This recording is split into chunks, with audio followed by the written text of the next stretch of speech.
Manong! Nagmamakaawa po ako sa inyo! Tulungan niyo po ang anak ko si Titay! Tulungan niyo ako mapagamot siya! Nakikiusap po ako! Nakikiusap ako! Lena, patawarin mo ako. Pero wala na tayong magagawa. Mga doktor na mismo ng bayan ang nagsabi na hindi na magagamot si Diday. Malupa na ang kanyang kanser. Kahit gaano pa karaming pera ang ilabas ng barangay, kahit sino pang dalubhasa ang kausapin natin, wala na tayong magagawa. Ang mabuti ngayon ay gawin nating masaya at makabuluhan ang nalalabing buhay ng anak mo. Nasasabi niyo yan dahil pinangingilagan niyo ako! Sinasabi niyo lang yan dahil madumi at masamang babae ang tingin niyo sa isang bayarang katulad ko! Lena, hindi totoo yan. Siguro nga dati kang bayarang babae pero walang kasalanan si Diday doon. Kami pa ng mga kabaryo mo ay gusto ring matulungan ang anak mo. Hindi ako naniniwala! Mga sinungaling! Mga sinungaling kayo! Tinong tatandaan niyo, Tatay Anong. Kung hindi niyo ako matutulungan, ako hahanap ng paraan. Gagawin kong lahat para sa mahal kong anak. Kung kailangan makipagkasundo ko si demonyo, gagawin ko. At kung kailangan mag-alin ng buhay, hindi ako mag-aalin lang ang pumayag. Lena, tumigil ka na. Alam kong nasasabi mo lang yan dahil mahal mo ang anak mo. Pero hindi tamang anyayahan mo ang demonyo na kumbilo sa buhay mo. Pagsisisihan mo rin yung sinasabi mo. Hindi niyo ako naiintindihan, Tatay Anong. Mauunawaan niyo lang ako kapag mga anak niyo na rin ang nalagay sa alanganin. At hindi ko makakalimutan ang pagtalikod niyo sa amin. Isinusumpa ko. Gagawin ko pa sa limuot ang buhay ng baryong tao. Lena, bumalik ka rito! Lena, ano ba? Lena! Lena! Diyos ko, sana ay tanglawan ninyo ang puso at isip ng aming kabaryo. Nakakalungkot. Ganun na ba talaga kalalang kalagayan ng kababata ko? Oo, Mabel. Kakauwi nga lang ni Diday kanina galing sa ospital ng bayan. Talagang pinalabas na siya sa ospital dahil malala na talaga ang kanyang karamdaman. Sana talaga magkahimalang gumaling bigla si Diday. Mabait naman yung kaibigan ko eh. Yan din ang pinapanalangin ko. Hindi ko nga lang maiwasan mag-alala. Baka kasi anong maisip gawin ni Lena para sa kanyang anak. Tatay Anong, wala namang magagawa si Manang Lina. Nakaratay at may taning na si Diday. Kahit isang lapan niyang spirito niya sa Diablo, wala na siyang mapapala. Alam mo, Remo, isa ka pa eh. Kahit nung buhay pa ang mga magulang ninyo nitong si Mabel, problema talaga yung pagkabarumbado mo. Huwag mong panggitin ang pangalan ni demonyo ng kanyan. Hindi mo alam kung anong inaanyayahan mong manggulo sa buhay mo. Sinasabi ko lang naman ang nasa isip ko, Tatay Anong eh. Di naman ako nananakit o ano. Ano nangyari kay Manang Lena? Galing yun dito, di ba? Ba't tumakbo papuntang gubat yun? Pumunta ng gubat si Lena? Eh, sinong naiwang nagbabantay kay Diday? Si nanay po nandun. Hang nababaliw na yata si Manang. Iwan daw bigla ang naghihingalong anak. Kala ko ba, inaalala si Diday? Labo.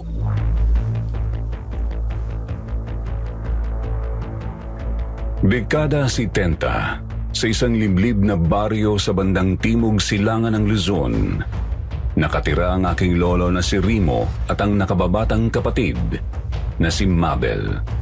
19 anyos si Remo noon habang 16 naman ang kanyang kapatid. Wala na silang mga magulang. Payapa naman ang kanilang buhay sa baryo, subalit nabasag ang katahimikang yun ng isang desperadong ina.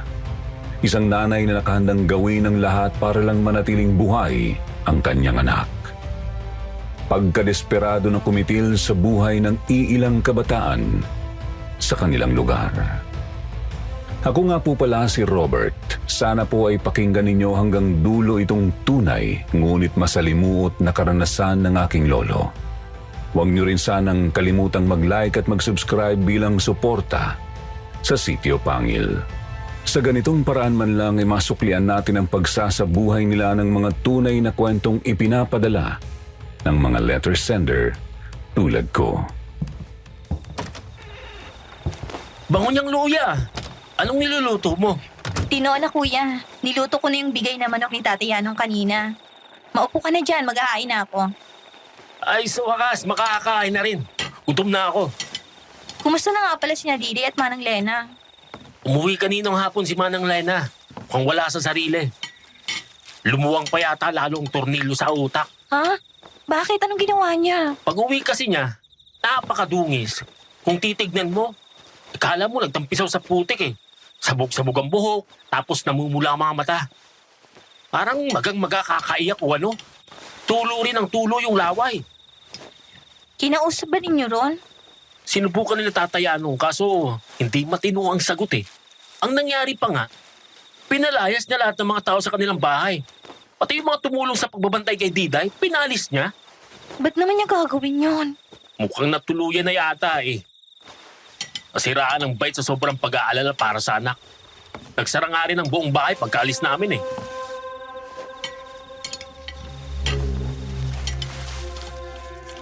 Pangkaraniwan ang mga unang oras ng gabi para sa magkapatid. Naghapunan sila tapos naghanda ng matulog. Malinsangan ang panahon kaya sa labas pumuesto si Rimo. Nakahiligan na kasi niyang matulog sa isang duyan sa kanilang bakuran. Nakatali ang isang dulo sa isang puno at ang kabila naman ay sa haligi ng bahay. Ay, masyadong nakakapagod tong araw na to. Ay, tuk na ako. Tapos kailangan ko pang gumising ng maaga. Nahiga si Rimo sa duyan at pumikit. Ramdam niya ang ihip ng panggabing hangin bagamat di masyadong malamig. Ilang sandali pa may narinig siyang tunog. Napakalakas na pagpagaspas ng mga pakpak. Kaya naman napadilat ang binata. Subalit kasabay noon ay hindi na rin niya marinig ang tunog. Asan na yung lumilipad? Ibon kaya yun? Ba't parang ang laking mga pakpak naman ang pinagbumulan ng tunog? Makatulog na nga. Baka napadaan lang. Tapos dumapo na sa kung saan.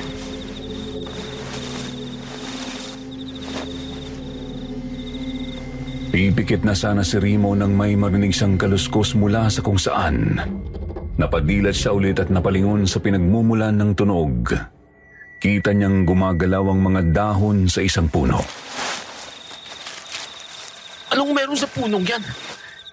Hindi gawa ng hangin ang galaw ng mga dahon niya na. Parang may malaking hayop sa sanga. Teka, ano yan? Ibon ba yan o panike? Ba't napakalaki naman yata ng mga pakpak?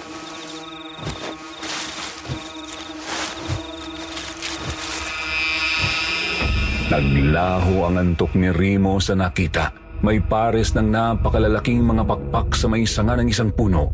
Di nga lang niya agad matukoy ang may-ari ng mga pakpak na yun dahil madilim ang kinatutungtungan nito. Kaya naman bumangon siya mula sa duyan, pumulot ng bato at dahan-dahang lumakad palapit sa puno. Anong klaseng ibon kaya yan?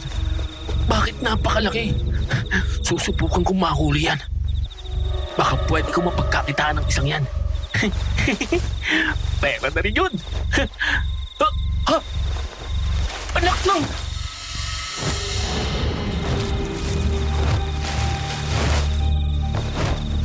Natigilan ang binata ng unti-unting lumingon sa kanyang may-ari ng mga pakpak.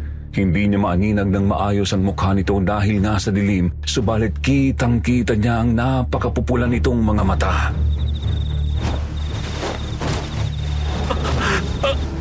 Halimaw! Hindi!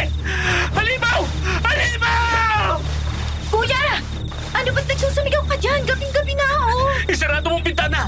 Bilisan mo! May halimaw! Anong halimaw bang Dali-daling sinarado ni Mabel ang bintana nang maaninag na rin niya ang pulang mga mata. Si Remo naman ay napakaripas ng takbo papasok sa kanilang kubo. Mabilis din nilang sinarado ang iba pang mga bintana at ang dalawang pinto ng bahay. Kuya, ano yun? Hindi ordinaryong hayop o ibon yun. Malay ko, ngayon pa lang ako nakakita ng ganun eh. Napakalalaki ng mga pakpak tapos napakapula ng mga mata. Pagaspas. Ang lakas naman yan. Siguradong siya yan. Mukhang umaali-aligid yata yan dito sa atin. Bakit naman? Anong kailangan niyo sa atin? Malay ko!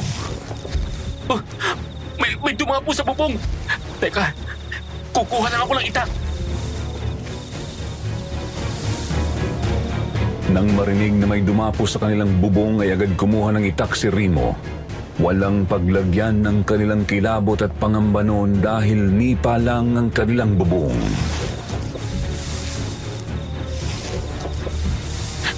Kuya, anong gagawin natin? Nandiyan pa siya sa bubong. Hindi ko sigurado, pero bahala na to. Sino? Ano ka mong demonyo ka? Tigilan mo na kami! Umalis ka na! Wala kang mapapala rito! Subukan mong manggulot, gigilitan ko yung lead mo! Matigas ka talaga, ha? Hindi ako natatakot sa'yo! Kapag hindi ka pa umalis ang pilang na 3, patay ka sa aking halimaw ka! 1! 2! 3! Pumagaspas ulit. Mukhang umalis na, kuya. Huwag muna tayo makampante. Baka bumalik pa yun.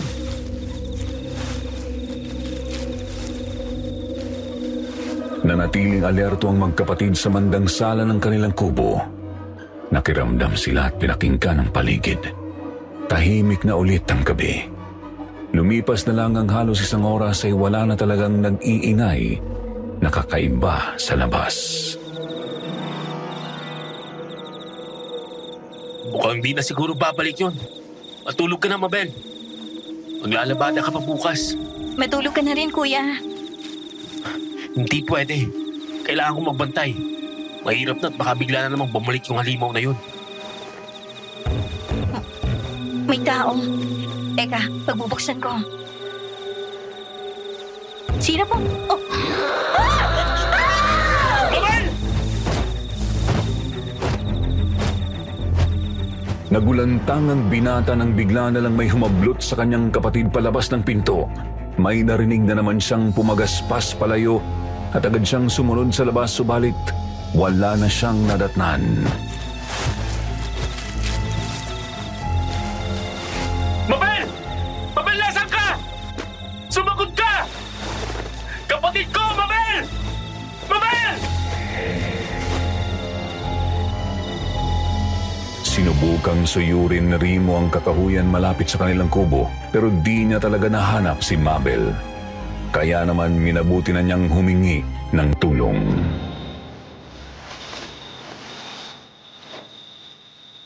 Si Mabel, ginawa ng halimaw. Nananaginip ka ba, pre? Di ako nagbibiro. Seryoso ako, Kokoy. Kinuha talaga ng isang halimaw ang kapatid ko.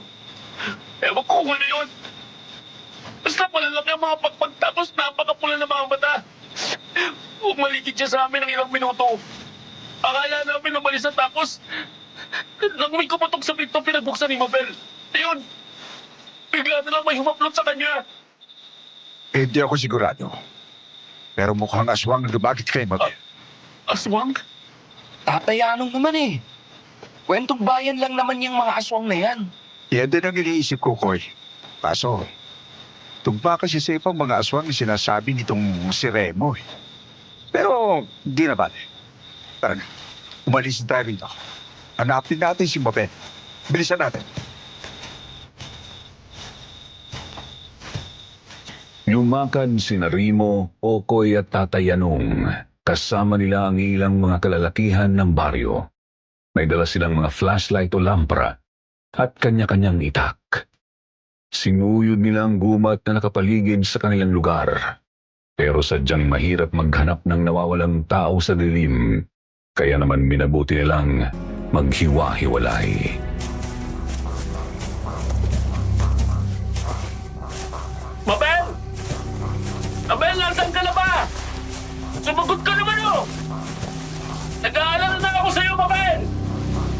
Hindi mo ba talaga natukoy kung saan pumunta yung halimaw, Remo? Hindi po talaga eh. Kung alam ko lang, hindi kanina ko pa dapat sinabi. Sige, subukan natin dun sa banda. Baka sakali. Remo! Tatay Anong! Si Mabel! Nahanap na namin! Mahigit 3 oras na sila sa gubat nang may nahanap ang grupo ni Nakokoy. Agad-agad ay sinundan ni Remo at Tatay Anong ang binata papunta sa lugar kung saan nila nahanap si Mabel. Sigurado ka bang si Mabel ang nakita niyo, Kokoy? Sigurado ako, pre! Ang kaso, Kaso ano? basta, malalaman mo pagdating natin. Ihanda mo na lang ang sarili mo. Todo na ang pangamba ni Remo ng mga sandaling yun. Doon pa lang kasi ay alam na niyang may nangyaring hindi maganda sa kanyang kapatid. Hanggang sa marating na nila ang bahagi ng gubat kung saan natagpuan si Mabel. Naalaman ng binatang hindi lang pala masama ang nangyari kundi isang malagim na bangungot. Hindi! Mabel! Mabel, sabihin niyo hindi totoo to! Sabihin niyo bangungot lang to!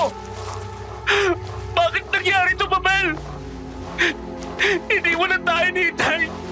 Tapos ngayon ikaw naman ang mawawala sa akin. At sa ganitong paraan. Hindi! Hindi, kapatid ko! Hindi ko matatanggap to! Hindi!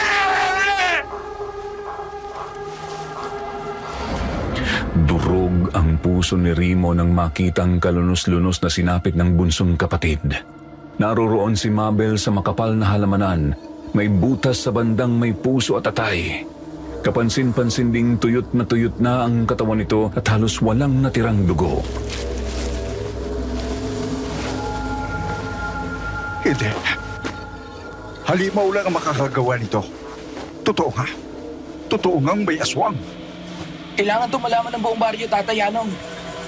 Kailangan nilang malaman na may kumagalang aswang sa lugar natin. Mabilis na sumabog sa kanilang baryo at sa mga karating lugar ang balita tungkol sa aswang. Nabalot ng takot at pagkabahala ang mga tao. Ang ibang kalalakihan ay hindi talaga natulog nung gabing yun. Sinubukan nilang hanapin ang pumatay kay Mabel. Subalit wala silang napala. Si Mabel naman ay agad na inayusan at inilibing ng sumunod na araw.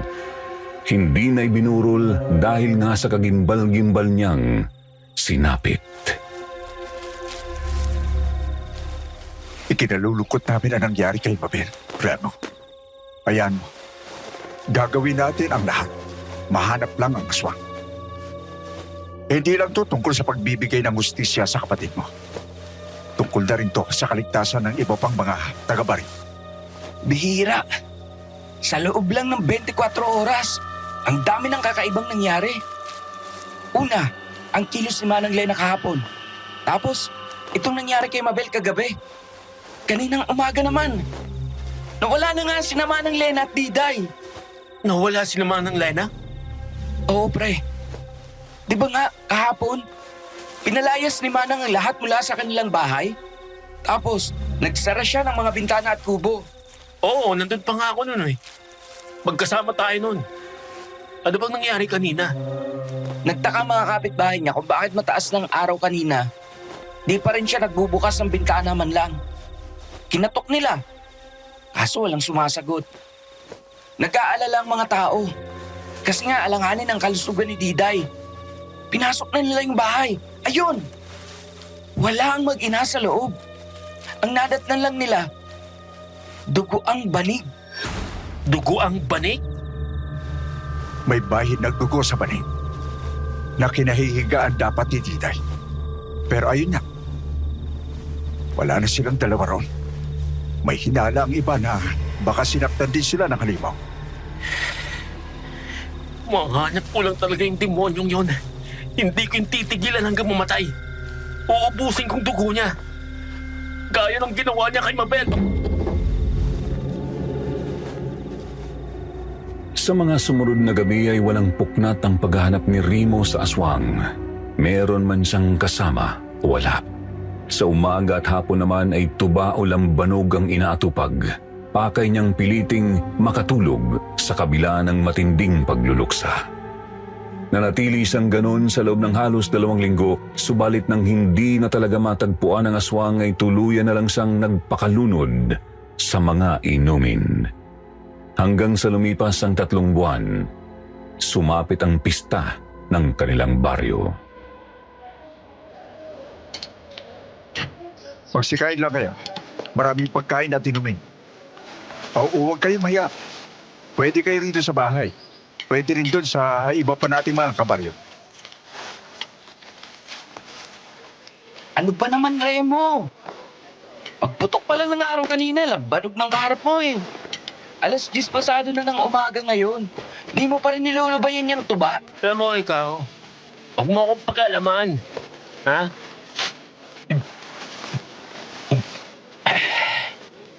Buti nga.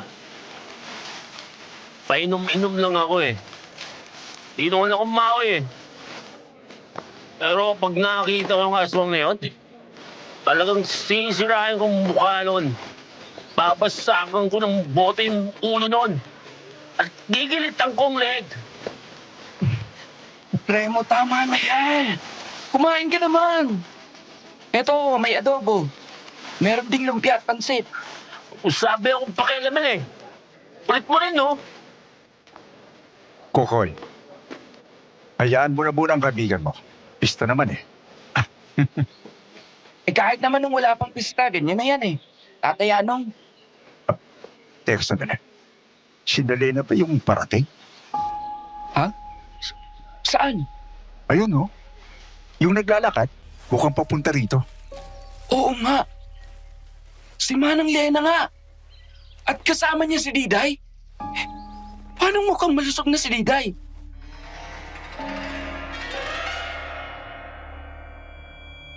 Kahit lasing ay nagtaka si Remo nang mapatingin sa paparating. Agad napadapo ang tingin niya sa dalagang si Diday. Tama ang kaibigan. Tuwid itong naglalakad kasama ang nanay. Nakakapagtaka kasi lantang gulay na dapat ito nung nagdaang 3 buwan, kaya paanong malusog na ulit ito? Lena, kayo nga. Ang akala ng buong baryo ay paano na kayo? Bakit ba bigla kayong nawala? Tapos nag-iwan na kayo ng dugo ang bani. At paano mukhang malusog na itong si Diday?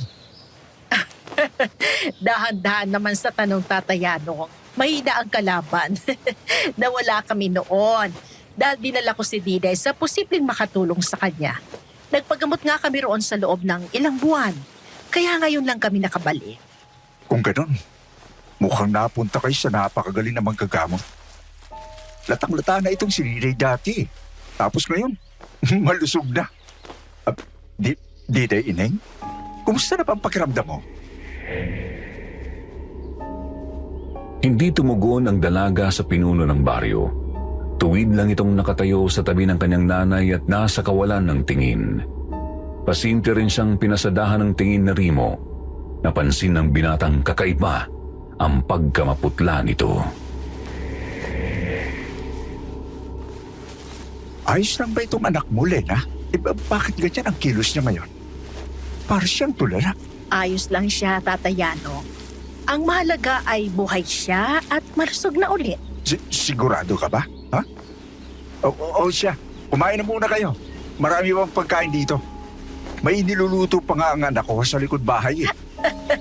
Naku, mamaya na lang po, Tatayano. Pagod kami sa biyahe. Magpapahinga na muna kami sa bahay. Sige, kung yan ang gusto ninyo. Pahatdan ko na lang kayo ng pagkain maya-maya. Lumakad nga palayo ang mag-ina. Sinundan sila ng tingin ni Remo. Pansin niyang may mali talaga sa dalaga bagamat di niya matukoy kung ano eksakto. Oh, ba't tumayo ka? Ayaw mo nang uminom. Uy na ako. Umiikot na talaga paningin ko eh. Pinaglalaroan na yata ako ng mga mata ko. Yan ang resulta ng paglalasing mo. O siya, sige na. Umuwi ka na muna at magpahinga. Magdala ka na rin ng kanin at ulam para may tanghalian ka. Sige po, Tatay Ano. Kahit yung adobo lang, ayos na ako dyan. Gamit ang dahon ng saging ay pinagbalot ni Tatay Yanong si Rimo ng pagkain. Pagkatapos ay lumakad na nga ang binata pauwi. Susuray-suray habang naglalakad at iniiwasan ng mga tao. Pinipilit lang talaga niyang maglakad para makarating sa bahay. Subalit nung malapit na sana siya ay... Hindi ko na kaya. Ilong na ako. Babasag na babagsak na katawan. Aray! Bastos ka! Ano pa problema mo? Tumingin ka sa dinadaanan mo? Nako, pasensya na ate, di ko po sinasadya. Hindi sinasadya. E pagkabangga mo sa akin, sa dibdib ko kaagad dumapo yung kamay mo. Bastos! Sira pa nga, bulo mo eh. Kita mo nung may lasing, di ka umiwas. At talagang kasalanan ko pa ngayon, ha? Kasalanan ko pa. Kasalanan mo talaga. Tanga ka. Ay, lagot. Ay, bumagsak bigla. Lasing na yata talaga eh. Hindi alam ni Rimo kung anong nangyari nang mawalan siya ng malay. Nang magising siya ay nasa loob na siya ng kanyang bahay. Nakahiga siya sa banig sa sala. Kita niya sa bintana na madilim na pala. Sakto namang pumasok si Kokoy sa pinto. Oh, gusto lang pakiramdam mo? Ayos lang. Pakaramdam ko, natulog lang ako ng malalim. Kakaiba to Dami nang nainom ko kanina eh. Dapat bagsak pa rin ako ngayon. Ba, mukhang epektibo yung panggagamot sa'yo nung magandang bebot Magandang bebot? Sinasabi mo? Kanina kasi, nang himatayin ka rito, may babaeng nagtawag ng tulong para alalayan ka. Kaya ayun, binitbit ka namin papasok dito. Siya rin ang nagpahid ng langis sa'yo para raw umayos ang pakiramdam mo pagkagising. Sinong babae kaya yun?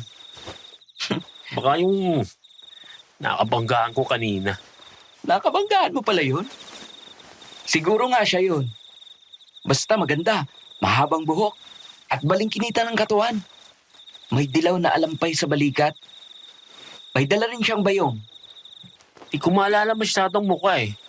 Umiikot na talaga paning ko kanina eh. Pero napansin ko yung bayong at yung alampay. Mukhang siya na nga yun. Ang kaso lang, bakit naman ako tutulungan nun? Halatang napakasungit nun. Medyo masungit niya si Ate Amira pero mabait naman. Tinulungan ka nga, di ba? Ewan ko lang Koy. Ay palyado utak ko kanina sa kalasingan. Alam na alam kong hindi ko talaga yung dapat kaibiganin. Tsaka, Ate Amira? Oo, Amira ang pangalan niya. Nag-aate lang ako. Kasi 28 anyos sa pala yun. Yaan na nga lang natin yung babaeng yun.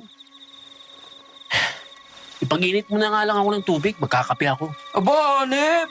Kung makapag-utos, kala mo prinsipe ng bayan Problema ng mga tao, ba't sila nagkakagulo? Teka, titingnan ko. Lumabas nga ng kubo si Kokoy.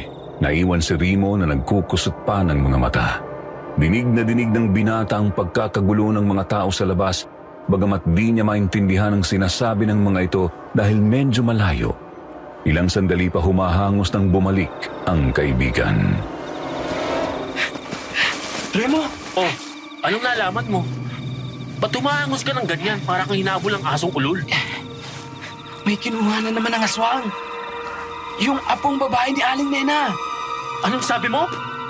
Sa isang iglap ay kumulo sa kalooban ni Rimo ang magkahalong gulat at galit. Nanginig ang kanyang kalamnan. Napagtantong ito na ang pagkakataong maiganti ang bunsong kapatid. Maganda ka, Kokoy. Tutulong tayo sa pagtugis ng halimaw na yan. Kukuha lang ako ng itak. Kukuha lang din ako ng itak sa bahay namin. Magkita tayo sa bungad ng gubat. Dali-daling naghanda si Remo. Kinuha niya ang bagong hasa niyang itak, tsaka dali-dali nang lumabas. Pinuntahan niya ang nagkakagulong mga tao. Nakita niyang naroon ang dalagang may bitbit na bayong. Naroroon din si Tatay Yanong. Tatay Anong! Totoo ba? May tinagit na naman ang aswang.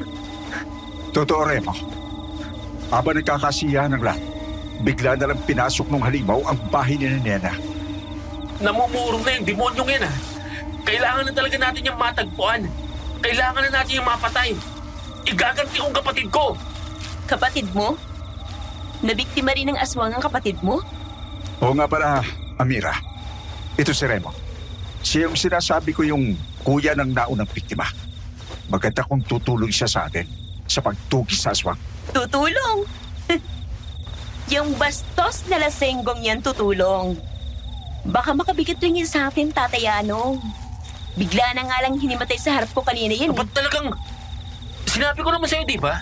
Hindi ako bastos. Hindi ko sadyang nangyari kanina. Ikaw tong haharang-harang sa daan, tsaka... Ano bang karapatan mo para diktahan ako, ha? Sino ka ba para pagsalitaan ako ng ganyan? Isa akong albularya.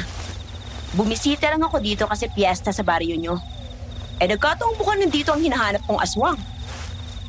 Tama na yung pagtatalo ninyo. Matatagalan na tayo eh. Sige na, sumuong na tayo sa gubat. Palapit na rin sina Kokoy. Maghiwa-hiwalay ulit tayo. Nang makarating sina Kokoy at iba pang mga kalalakihan ay sinuong na nga ng mga taga-baryo ang gubat. Naghiwa-hiwalay sila. Nagkasama sina Remo at Kokoy. Hindi nila alam nung una kung saan pumunta ang dalagang masungit. Kalahain mong albularya pala si Ate Amira. Hindi halata sa itsura, no? Ganda-gandang bebot eh. Tapos albularya, mas bagay siya maging may bahay ko. Iraudo. Itunan natin ang pansin sa paghahanap. Mamaya, masaliser tayo ng halimaw na yun eh. Kakainis lang. Di ako nakapagdala ng flashlight. Yan mo na. Maliwanag naman ang buwan. Kahit paano, naaaninag naman natin ang paligid. Kailangan lang natin mag-ingat at maging alisto. Nagpatuloy sina Remo at Kokoy sa paggalugad sa isang bahagi ng gubat. Kapwa nakaumang ang kani-kanilang mga itak. Nakahandang managa anumang oras. Ang akala ni Remo noon ay wala na naman silang mapapala. Masyado nga naman kasing mailap ang kanilang tinutugis. Subalit makalipas ang ilang minuto ay meron silang narinig na hiyaw ng isang babae, bagamat agad din itong tumigil. Narinig mo yun, pre? Dinig na dinig ko. Doon banda galing. Tara, punta natin! Tinakbo ng dalawa ang masukal na gubat. Tinutumbok nila ang isang matalahib na bahagi. Hindi nga nagtagal ay may naaninag na sila sa talahiban. Saktong naliliwanagan ng pabilog na buwan. Isang nilalang na may napakalalaking mga pakpak nakadapo sa talahiban. Yan na yung Kokoy! Hindi ako pwede magkamali. Yan na yung halimaw na dumagit kay Mabel. Umanda ka sa aking halimaw ka. Ngayon kita sisingilin! Tuloy-tuloy na tumakbo si Remo papunta sa nakadapong aswang. Nakaumang ang kanyang bagong hasang itak, subalit nung malapit na sana siya ay napalingon ito sa kanya. Iwinasiwas ni Remo ang patalim pukol sa halimaw, pero nagawa nitong makailag at makalipad. Nako! Lumipad! Paano natin matatamaan yung demonyong yan? Koy! Ilag! Pasulong siya sa'yo!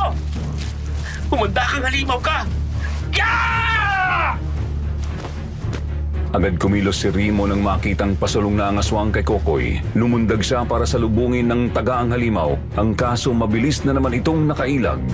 Si Kokoy naman ay kumilos din. Di sa nagdalawang isip na ihagis ang hawak niyang itak sa aswang. Tinamaan ito sa bandang hita.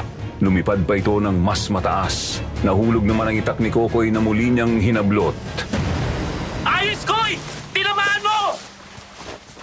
Kaso mukhang baliwala lang sa kanyang nagawa ko. Sayang! Di ko natamaan sa pakpak! Sana di na nakakalipad yun ngayon. Hayaan mo na. Marami pa tayong pagkakataon. Sa ngayon, tignan mo muna yung apo ni Aling Nena. Ako nang hahanap sa aswang na yan. Oo nga pala. Sige, puntahan ko lang. Ano?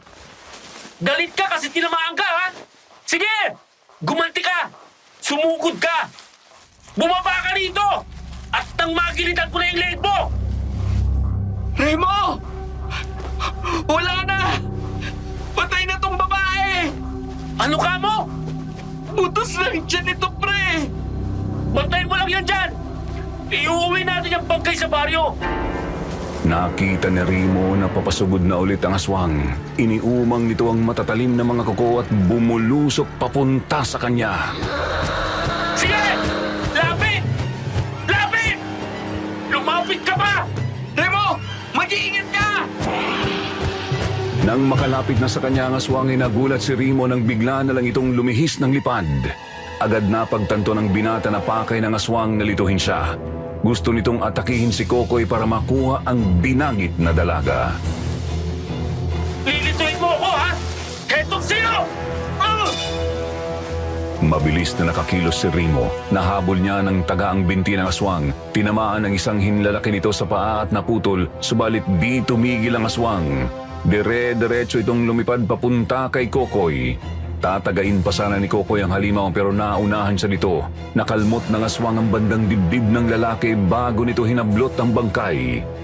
Kitang-kita rin ni Remo na dinukot ng halimaw ang puso ng dalaga nang maiangat na nito ang bangkay sa ere. Nakakainis! Ang sakit! Kokoy! Hindi! Ang halimaw! Makakatakas ang aswang! Bitawan mo yung bangkay ng dalaga! Ate Amira! Nagulat si Remo nang biglang dumating si Amira. Tinirador nito ang aswang. Tinamaan ito sa may braso kaya nabitiwan niya ang bangkay.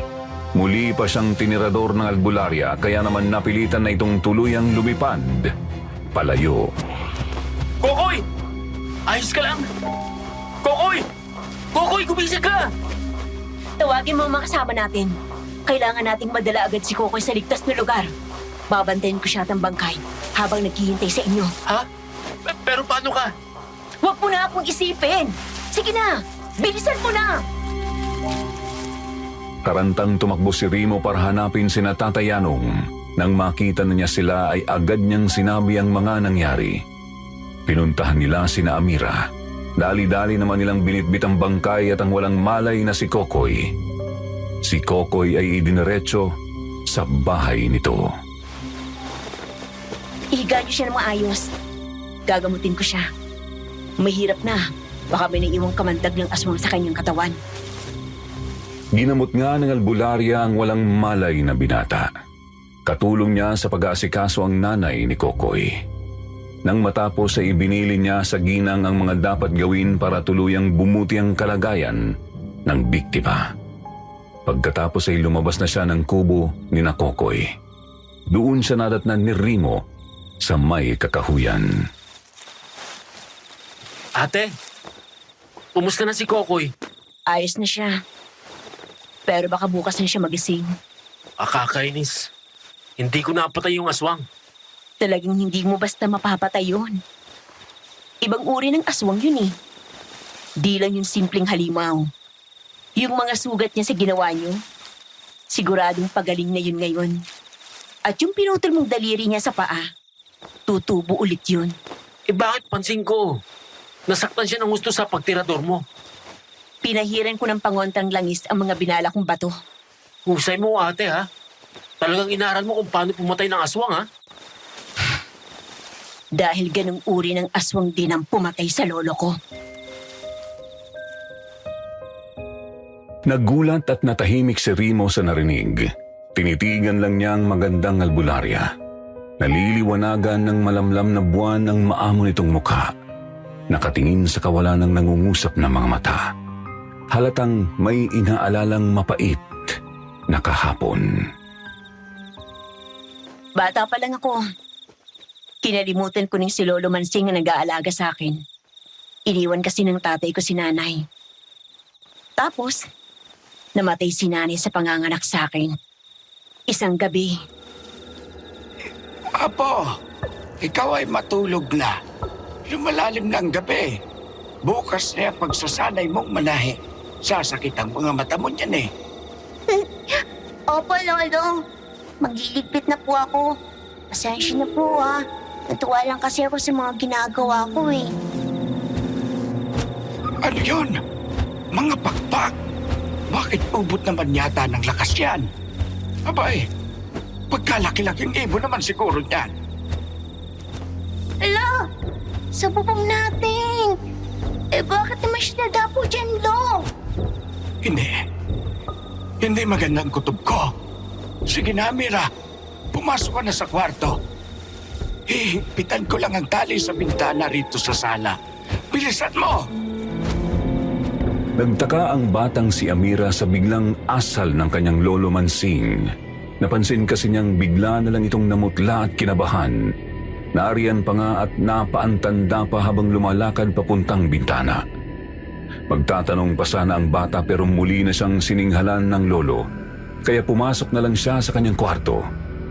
Subalit bigla ay may narinig ang bata na tunog na wasak mula sa sala. Muli siyang lumabas at nakita niyang wasak na ang bintana. Sakto ring nakita niyang may kung anong humablot sa balikat ng kanyang lolo Mansing. Bitiwan mo ako! Halimaw! Bitiwan mo ako! Bitiwan mo! Lolo! Lolo Mansing! Lolo! Hindi malunok ng batang si Amira ang nakita. Madilim sa labas ng bintana. Pero kitang-kita niya ang isang karimari-marim na nilalang. Naliliwanagan yun ng kanyang lampara na nasa sala. Napakapula ng mga mata. Kulay putik ang balat at may napakalalapad na mga pakpak. Hinablot noon ng kanyang lolo Mansing palabas tsaka tinangay palayo. Lolo! Lolo Mansing! Lolo! Ibalik mo ang lolo ko! Ibalik mo ang lolo ko! Hindi!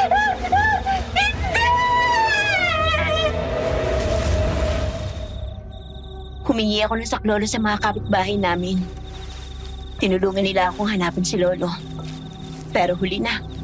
Natagpuan na lang namin siya sa may gubat. Ganun din. Butas ng dibdib at bandang tiyan. Wala ng puso at atay. Wala na ring dugo. Tuyot na tuyot ang bangkay. Kung ganon, sinasabi mong iisang aswang ang pumatay sa lolo mo at ang sumasalakay dito sa paryo? Parehong uri. Pero magkaibang individual. Paano ka nakakasiguro, ate? Napatay mo ba yung pumatay sa lolo mo? Hindi. 8 taong gulang pa lang ako nun eh. Masyado pa akong bata para kumalaban ng aswang. Natapos ko ang pag-aaral ko sa pag-aalbularya nung nasa 20 anyos na ako. Eh, ba't mo nasabing ibang aswang ang nandito sa paryo ngayon? Malay mo naman, di ba? Yun din mismo ang pumatay sa lolo mo. Dahil ang pumatay sa lolo ko, mga lalaking matatandang 59 anyos ang pinapatay. Ang pumapatay dito sa baryo nyo, mga dalagang kasing edad ng kapatid mo ang punteriya. Tahimik na nakatitig si Rimo sa dalaga.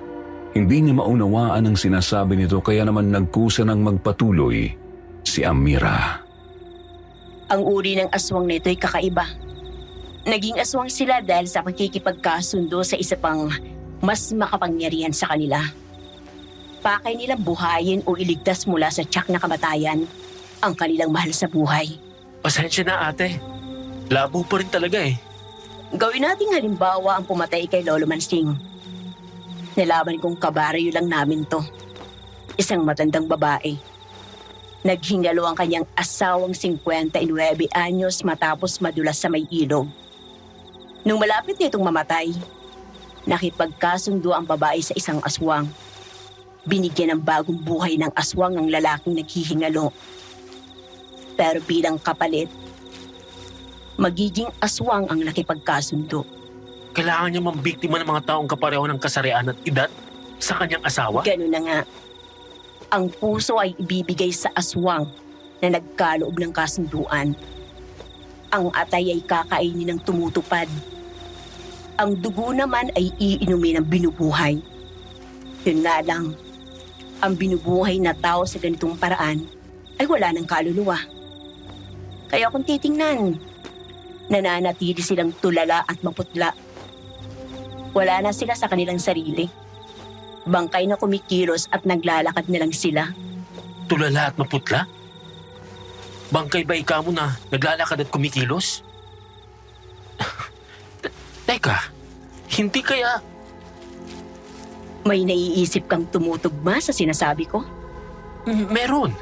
Si Manang Lena. Agad na bumalandra sa isip ni Rimo si Manang Lena at ang anak nitong si Diday. Si Diday ay naghingalo na dati bago himalang gumaling. Si Diday ay isang dalagang eksakto 16 anyos, kaedad ni Mabel. Kaedad din ng dalagang muntik ng madagit nung gabing yun. Sinabi itong lahat ni Rimo sa albularya. Mukhang yung sinasabi mo ang Lena ang aswang. Pero hindi ako pwedeng basta kumilos. Kailangan ko munang kumpirmahin.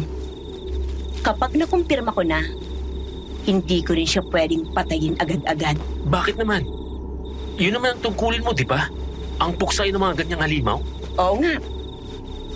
Pero kailangan ko rin tugisin ang makapangyarihang aswang na nakipagkasundo kay Manang Lena. Kailangan ko munang sundan ang ginang papunta sa lungga ng halimaw. Ate, nakikiusap ako. Isama mo ako. Turuan mo ako kung paano labanan ng aswang. Sigurado ka ba dyan sa sinasabi mo? Oo. Gusto kong iganti ang kapatid ko. Sabi mo nga, di ba? Pinatay din ng aswang ang lolo mo. Ibig sabihin, alam mong nararamdaman ko. Naiintindihan kita.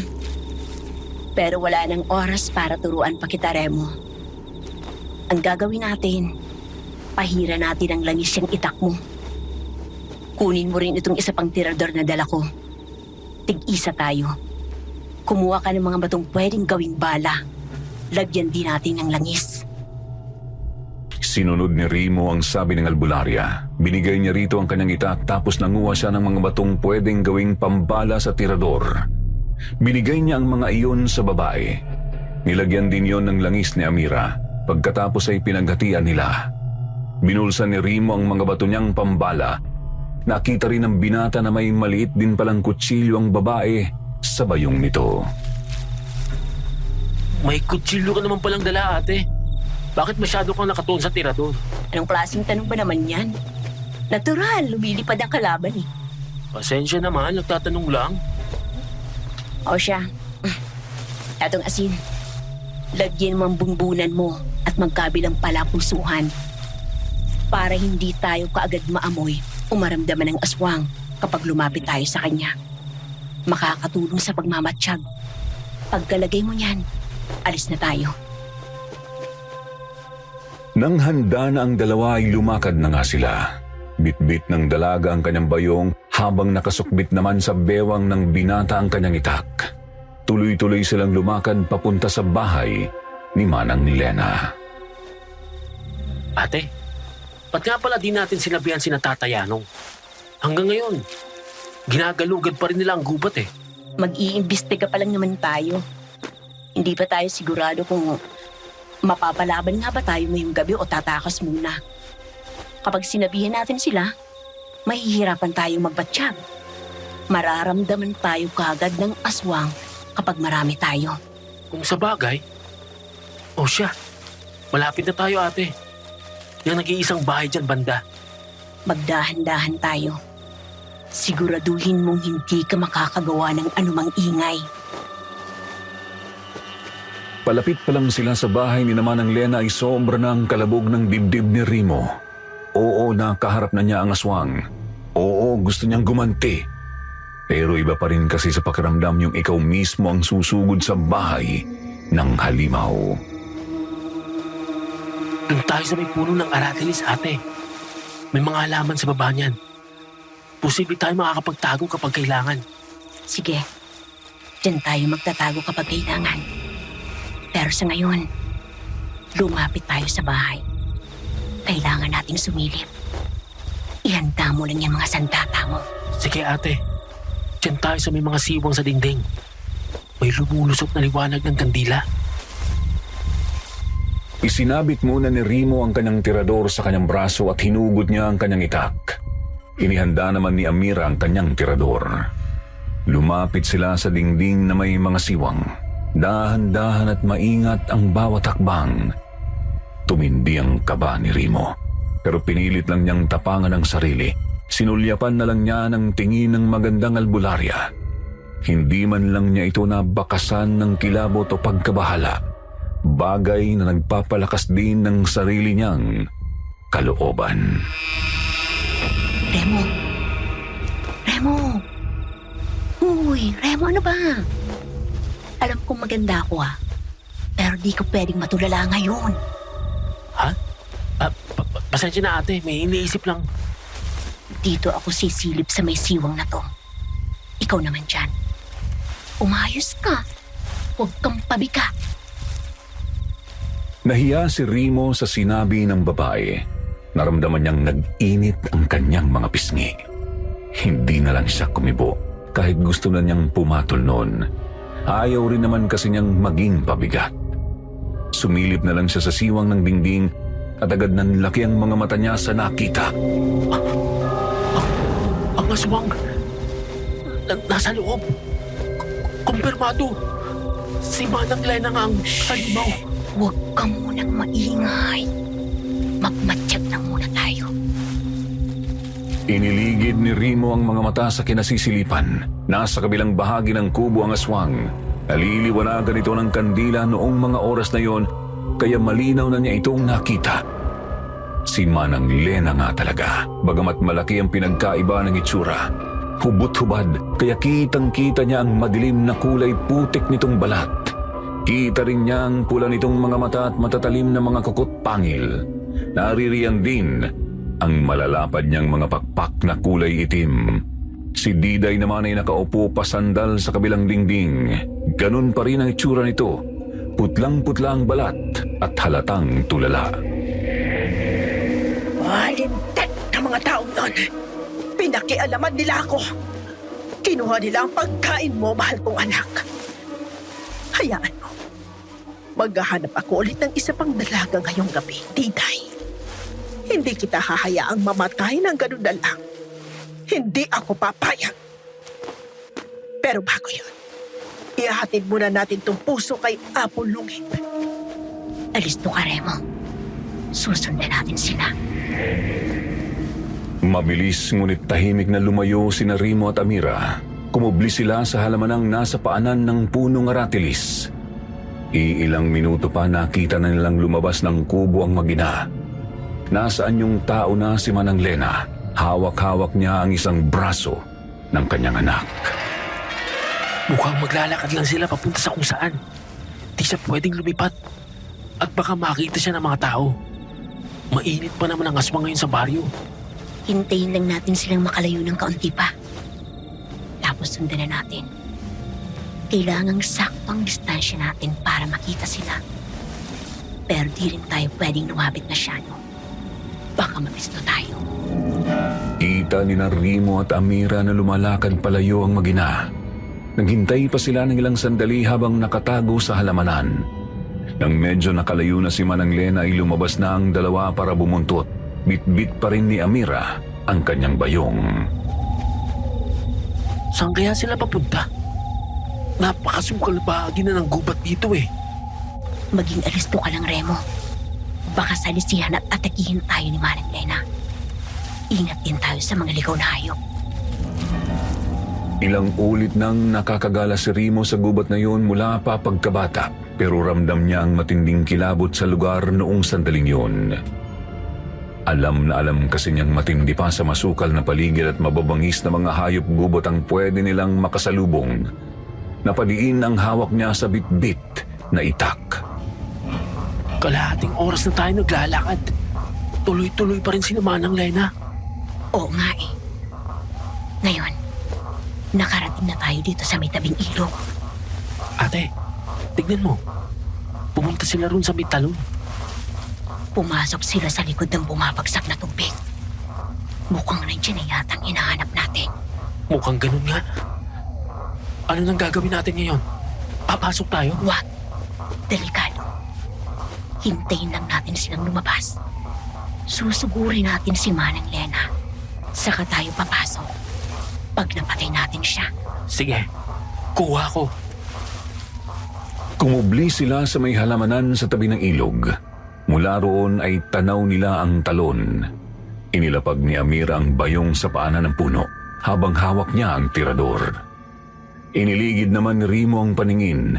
Nakita niyang may malalaking mga bato sa tubig.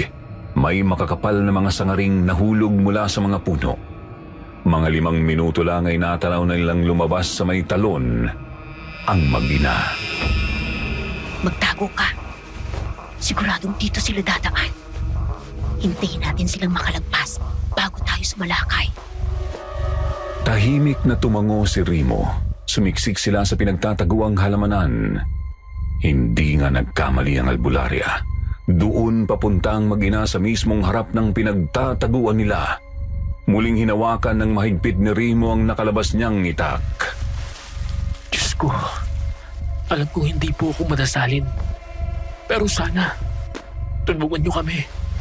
Sana magapi namin ang mga halimaw. Bigyan niyo ako ng sapat na tapang at lakas ng loob. Limtek, ngayon lang ako kinilabutan ng ganito sa tanang buhay ko. Andiyan na sila. Ihanda mo ng sarili mo. Handa na ako, ate. Bibilang ako ng 3.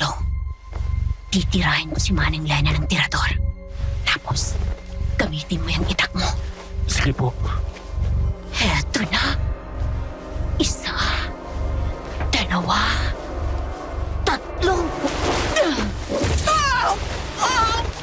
Buisit! Bahala na.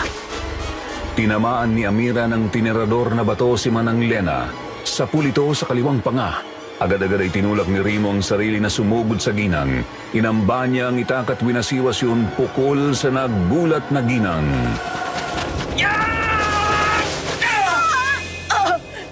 Remo! Anong ibig sabihin? Hindi ka na makakatanggi! Alam ko lang totoo! Ikaw ang aswang! Ikaw! Pumatay sa kapatid ko! Tumigil ka na! Nagulat si Rimo nang bigla siyang masuntok ng ginang sa sikmura. Napaupo siya sa buhanginan. Pinilit niya ang sariling tumayo ulit at nakita niyang nagbago na ng anyo si Manang Lena. Nasaan yung aswang na ulit ito? Lumipad pabalik sa talon dala ang anak na si Diday. Hindi ka makakatakas, demonyo ka! Ayos! Sapol! Ngayon! Lagot ka sa akin! Bumagsak ang aswang ng matirador ni Amira. Nabitiwan niya ang kanyang anak at gumulong ito ng ilang metro palayo. Lilipad pa sana ulit si Manang Lena pero mabilis na siyang nalapitan ni Rimo. Inuna ng binatang tagain ang pakpak ng aswang tapos sinunod niya ang balikat, braso at katawan. Gusto sana niyang patamaan ang lieg o ulo nito pero tinutulak siya ng mga braso at binti ng halimaw palayo. Napakainis niya kita kung hayop ka! Hindi kita titigilan! Hindi kita napapatay! Ituloy mo yan! Gigilitan ko tong anak mo! Sasaksakin na sana ng aswang si Rimo gamit ang matatalas na mga kuko. Subalit nagawa ng makalapit ni Amira kay Diday. Hawak na niya ang maliit niyang kutsilyo at nakatutok na ito sa lieg ng babaeng dilat pero walang buhay. Ang lakas ng loob mo bihagin ang anak ko! Bitawan mo siya! Bitawan mo siya! Huwag kang tumitingin sa kung saan-saan! Akong kalaban mo! Ha? Buwis kayo! Pumatayin ka na!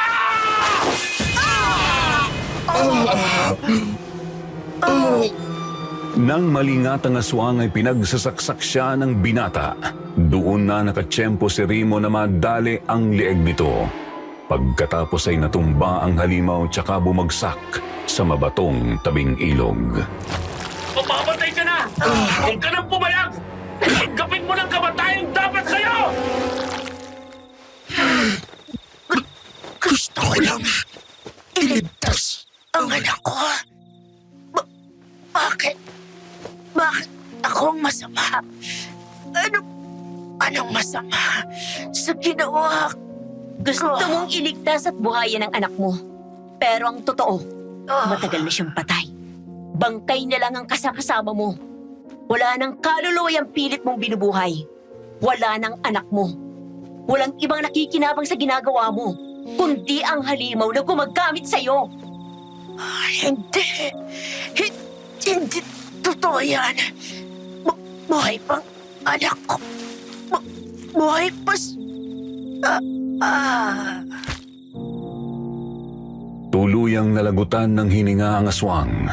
Hindi nagtagal ay unti-unting nanumbalik ang kanyang itsura sa mukha ni Manang Lena.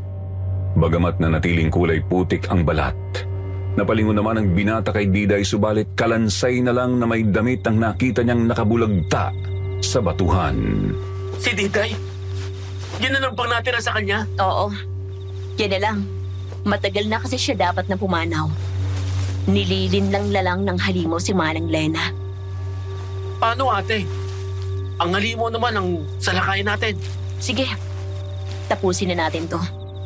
Siguro nga, magkaibang aswang na pumatay kay Lolo Mansing at sa kapatid mo si Mabel. Pero hindi malabong iisang demonyo nakipagkasundo sa kanila. Tara na sa talon. Handa na ako. Masyado na rin mahabang gabing to kasama ka. Aray ko naman, ba't ka nangungurot? Bakit mo kasi kailangan sabihin sa ganong paraan? Buisit na to? Problema nun. Hirap talagang pakisamahan ng masungit na to. Uy! Teka, sandali! Ate! Ate! Lumakad sina Rimo at Amira papunta sa talon. Tumayo sila at nagmatsyag sa may paanan ng agos. Tanaw nila mula roon ang bunganga ng isang yungib na nasa likod ng talon.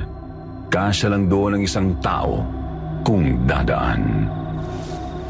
Magkakaproblema tayo kapag pumasok tayo dyan. Baka mabitag tayo ng halimaw. Tama ka, ate. Pero anong gagawin natin? May paraan ba para mapalabas natin siya? Manguha ka ng mga tuyong dahon at tangkay. Dalhin natin sa likod ng talon. Gagamitin natin panggatong. Ingatan mo, huwag mabasa. Magsisiga ka dyan sa may yungib? Ganun na nga. Bilisan mong kilos mo. Dito lang ako. Magbabantay ako at baka biglang lumabas ang demonyo. Mabilis na kumilos si Rimo nang hakot nga siya ng mga tuyong dahon at tangkay. Si Amira naman ay nagbabantay sa yungib. Nang makapagtambak na sila ng sapat na panggatong ay binuhusan yun ni Amira ng pangontrang langis. Pagkatapos ay sinindihan ng albularya gamit ang posporong dala rin niya sa kanyang bayong. Agad iyong lumiyab. Hindi malaki ang apoy pero napakakapal ng usok. Mahapdi rin iyon sa mukha, mata, ilong at lalamunan.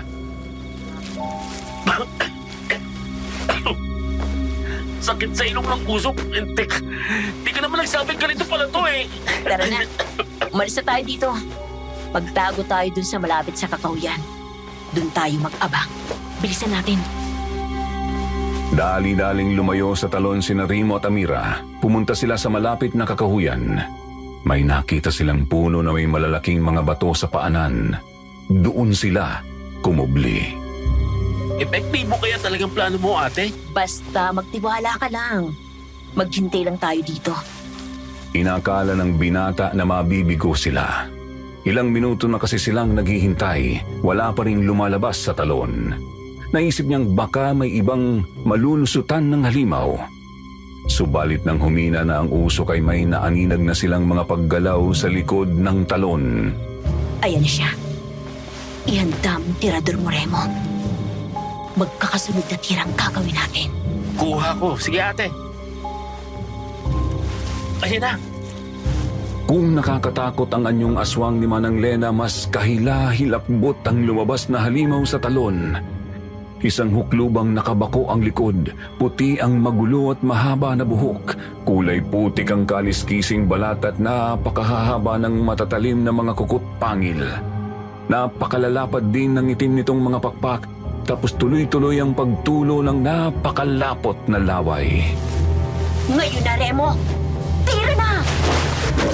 Agad ay tinerador nila ng paulit-ulit ang halimaw. Tuwing tinatamaan ito ay umuusok ang kanyang balat o pakpak. Humiyaw ito ng napakalakas at pinanlisikan ang tingin ng dalawa. Ngunit hindi sila nagpasindak. Tuloy-tuloy lang sila sa pagtirador hanggang sa nagulat na lamang sila nang biglang lumipad ang aswang papunta sa kanilang direksyon. Papalapit siya dito. Lumapit siya kung gusto niyang matikman ang itak ko. Lumapit siya! Lumapit ka rito! At nang makita mong hinahanap mo, salos! Muling binunot ni Remo ang kanyang patalim. Tuloy-tuloy na lumipad palapit sa kanila ang halimaw. Tinirador ulit ito ni Amira. Tinamaan ito sa kaliwang mata kaya lalo itong nagnalit. Hetong siya! Matapang kayong mga tao! Ang lakas ng loob ninyong pakialaman ako! Iniumang ni Remo ang kanyang itak. Ang aswang naman ay nakahanda ng mangalmot habang lumalapit sa binata. Unang nagkasalubong ang patalim at ang mga kuko. Sinubukan pa ni Remo na makatama subalit hindi lumalapag ang halimaw. Sa halip ay ang binata ang nasa alanganin. Mas madali kasi para sa aswang na patamaan si Remo. Mabuti na lang at naisip niyang yumukod tuwing nagtatangkang mangalmot ang aswang. Kakainis kang kutong lupa ka! Hindi mo ako basta mapapatay! Igaganti kong kapatid ko! Yeah!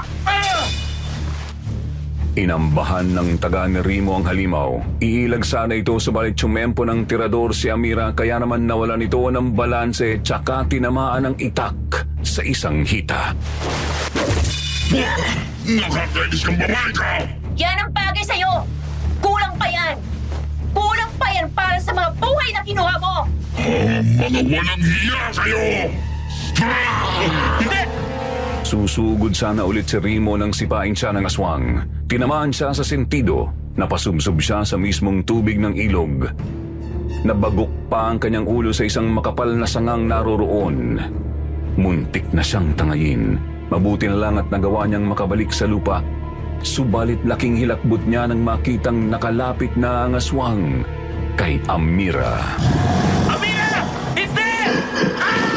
Sinubukan ng dalaga na lumaban gamit ang maliit na kutsilyo pero sadyang hindi siya makatama. Kaya naman mabilis na tumakbo si Remo papunta sa kanila. Halos lunurin na siya ng kaba at hilakbot nang makitang sugatan na sa tagiliran ng dalaga. Hinablot din ng halimaw ang braso nito. Kita niyang bumuelo na ang aswang para saksakin sa dibdib ang babae. Hindi! Amira! Ngayon, mamamatay ka na! Bitawan mo siya! Wag!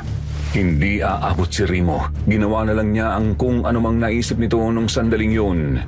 Hinagis niyang bitbit na itak sa halimaw at saktong tinamaan ito sa likod. Nabitiwan nito si Amira. Amira! Ayos ka lang! Amira! Amira!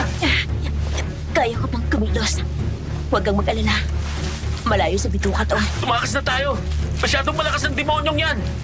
Masyado siyang makunat! Tumakas ka na. Makakabigat lang ako sa'yo. Tapos, humarap ka ng pagkakataon. Tugisin mo ulit yan. Nasisiraan ka na ba? Hindi pwede yan! Sabay tayong pumunta rito! Sabay tayong aalis! Kung magpapaiwan ka, hindi rin ako aalis! Sabay tayong mamamatay dito! Isa kang malaking hangal. Dami mong satsat! Halika na! Hindi kayo makakatakas! Lagot! Andiyan na siya! Mabilis na pinuntahan ni Remo ang bayong na albularya. Kumuha siya roon ng dalang bote ng pangontrang langis tapos binalikan niya ang babae. Halika na! Kumapit ka sa akin! Sakit ng sugat mo. Maubusan na yata ako ng dugo. Inakay ni Remo si Amira at dahan-dahan silang lumakad papunta sa ilog. Wala na kasing ibang maisip na paraan si Remo kundi doon lang. Muling humiyaw ang halimaw at sumugod na naman papunta sa kanila. Hindi ko kayo hayaang makatakas! Mabutit lumapit ka! Etong siya! Hinagis ni Rimo ang isa sa mga bote sa pool sa pakpak ng aswang. Umusok ang pakpak nito at saka bumagsak ito sa lupa. Humiyaw ito ng malakas. Nagpatuloy si Rimo sa pag-akay kay Amira papuntang ilog. Nakapako ang tingin sa makapal na sanga. Muling lumusob papunta sa kanila ang halimaw. Patakbo na lamang ang kilos nito dahil pinsalado na ang pakpak. Hinagis ni Rimo ang ikalawang bote at tumama ito sa mukha ng halimaw. Unang kakainis kang tao ka! Sige na, Amira! Lumusok ka sa tubig! At kumapit ka dyan sa sanga! Pero, Bilis na! Bakal mo! Kumapit silang dalawa sa makapal na sanga. Si Rimo ang kumilos para itulak ang kahoy patangay sa ilog. Sinikap niyang manatiling maayos si Amira habang lumalayo sila sa aswang. umaga na. Nasaan ako? Aray, ang sakit. Butit nagising ka na rin. Grabe. Tulog mantika ang prinsesa natin Kung makapagsalita to. Ikaw kayo masugatan ng ganun. Ayos na po kamahalan. Nilagyan ko lang ng daon ng bayabas yung sugat mo. Huwag ka lang masyadong magalaw muna para di bumuka ulit. Nasaan na tayo? Medyo napalayo tayo eh. Sinigurado ko kasi hindi tayo masusundan ng damuhong yun. Kaasar lang. Di natin siya napatay. Siguradong wala na yun sa lungga niya sa may talon. Hanapin ko na lang siya ulit. Pero kailangan ko munang magsanay lalo. Hindi pa rin talaga ako magaling lumaban. Yun ang totoong dahilan kung bakit sa tirador ako umaasa. Sana lang, magtagumpay ako. Anong ikaw? Tayo ka mo. Sasama ako sa'yo. Sisiraan ka na ba? Nakita mo naman, di ba? Buhay at kamatayan ang panganib ng misyon na to. Tapos Sasama ako sa'yo, yun na yun. Turuan mo na lang ako ng mga kaalaman mo tungkol sa paglaban sa mga aswang. Kung hindi ka papayag, kusa akong bubuntot sa'yo. At hindi mo ako mapipigilan. Gintik na batang to. Oh. Ewan ko sa'yo. Hindi na ako ganun kabata, no? 19 na kaya ako. Nasa hustong gulang na ako para sa mga ganitong misyon. Pwede na nga ako para mag-asawa eh. Ako, tigil-tigilan mo ha, Remo. 28 na ako. Matanda ako ng 9 na taon sa'yo. May sinabi ba akong ikaw? Pero kung sa bagay, pwede na rin. Maganda ka naman. Eh, di na masama. Sira ulo. Oo nga pala. Ano nang gagawin natin ngayon? Hindi pa natin kayang tugisin ulit ang aswang eh. Bumalik muna tayo sa inyo. Sabihin natin kinatatayanong ang lahat. Tapos, kapag kaya ko na, aalis na ako. Siguro mga 2 o 3 araw mula ngayon. Ano nga alis ka? Tayo nga eh, ang kulit mo. Magkasama tayong aalis sa ayaw at hindi. Magkasama nating tutugisin ang aswang na yon. Kuha mo? Oo na, sige na. Sabi mo eh. Talagang ako pang makulit ngayon. Buisit na to. Matapos makapagpahinga ay bumalik na ang dalawa sa baryo. Sinabi nila ang lahat kina Tatay Yanong. Pinuntahan ng mga taga-baryo ang talon. Nakita nga nila roon ang bangkay ni Manang Lena at ang kalansay ni Diday. Subalit wala na ang aswang. Bahid na lang ng mga dugo nito ang naiwan. Kaya naman alam ni Rimo at Amira na hindi pa tapos ang kanilang misyon para tugisin ang halimaw. Simula nga po noon ay magkasama na silang dalawa sa kanilang layunin. Tinuruan ni Amira si Rimo kung paano tugisin at kontrahin ang mga aswang. Sinanay naman ang binatang dalaga sa pakikipaglaban. Yun nga lang mapapahaba na masyado itong email ko kung isasama ko ang mismong pagkakataon kung paano nila nahanap at napatay ang aswang na si Apo Lumib. Kaya sa susunod ko na lang ipapadala ang karugtong. Ang karugtong ng kwento ng aking Lolo Rimo at Lola Amira. Anos na lang taon na tayong pag-ala-gala ha. May mga nakaharap na rin tayo mga aswang. Pero hindi naman sila yung pakay natin. Kailan kaya talaga natin mahahanap yung demonyong yun? Ay, nako, dami mong reklamo. Ikaw naman tong nagpumilit na sumama sa akin eh. Sinabi ko na sa'yo, di ba? Hindi madali itong pagtugis na to. Tapos ngayon, puro ka reklamo. Nagsasabi lang naman ako eh. Binubungangaan mo na naman ako. Masama pa magpahayag ng konting iniisip man lang. Remo, tingnan mo to, no? Ha? Saan? Yung binata na kasama ng isang manong. Yung mukhang kaedad mo. Teka, mukhang naglalakad na walang buhay.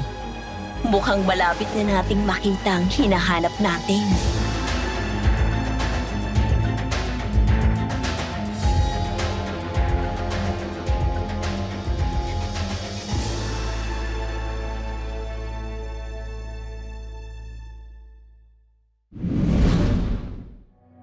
Itago na lamang ninyo ako sa pangalang Bernadette, 33 years old, tubong Maynila ngunit nakatira na ngayon sa Laguna.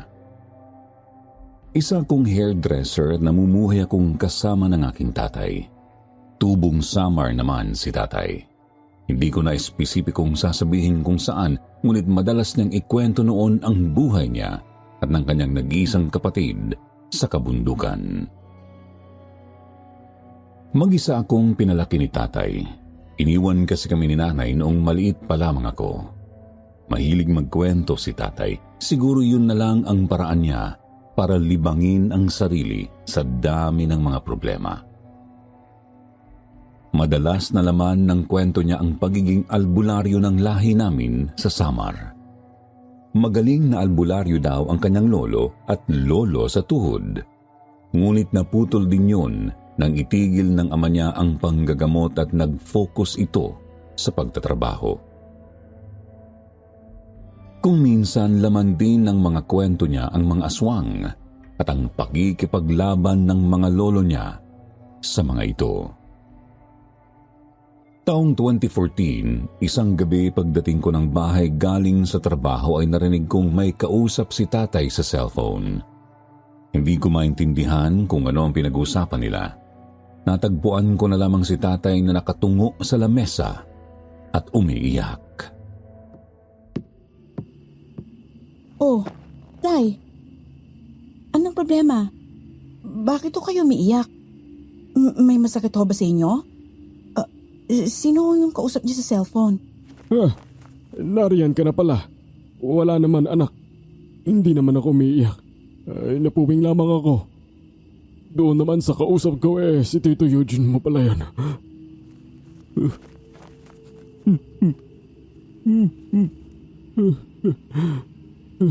Patay na raw ang Tito Enrique mo. At mamaya na ang simula ng burol. Ha?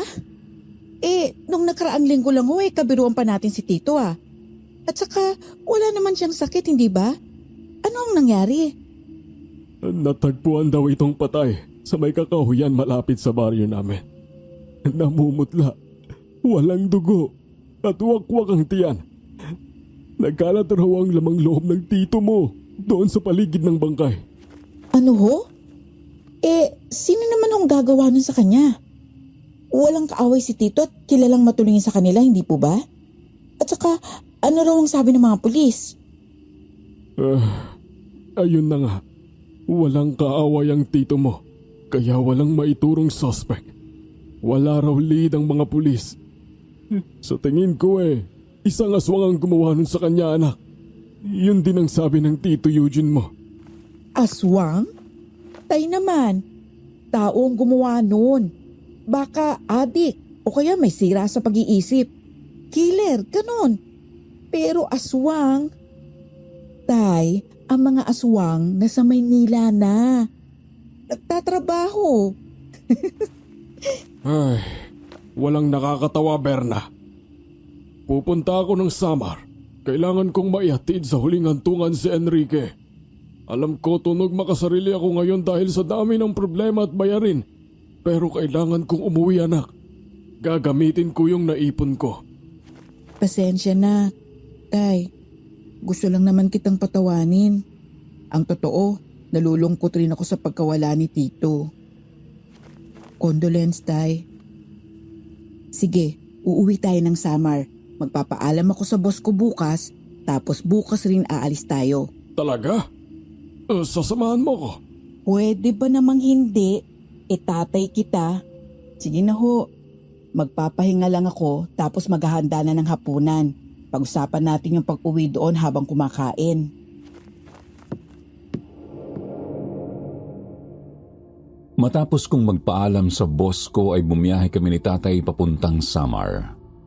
Ang totoo ay ayaw kong sumama sa kanya dahil sa trabaho ko. Subalit alam ko rin kung gaano kahalaga sa kanyang maihatid sa huling hantungan ang kanyang kapatid. Mahal na mahal niya ito. Ito lamang kasi ang talagang nakasama niya sa paglaki. Hindi rin mawala sa isipan ko ang hinala nila sa pumatay kay Tito Enrique. Aswang?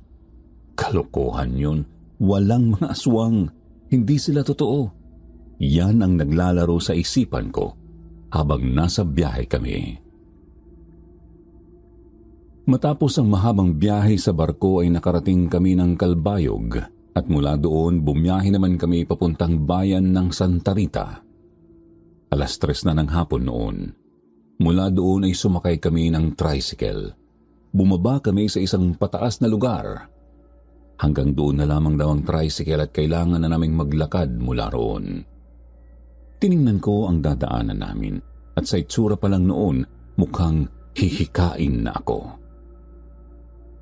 Hinintay namin ang pinsan ni tatay na si Tito Eugene.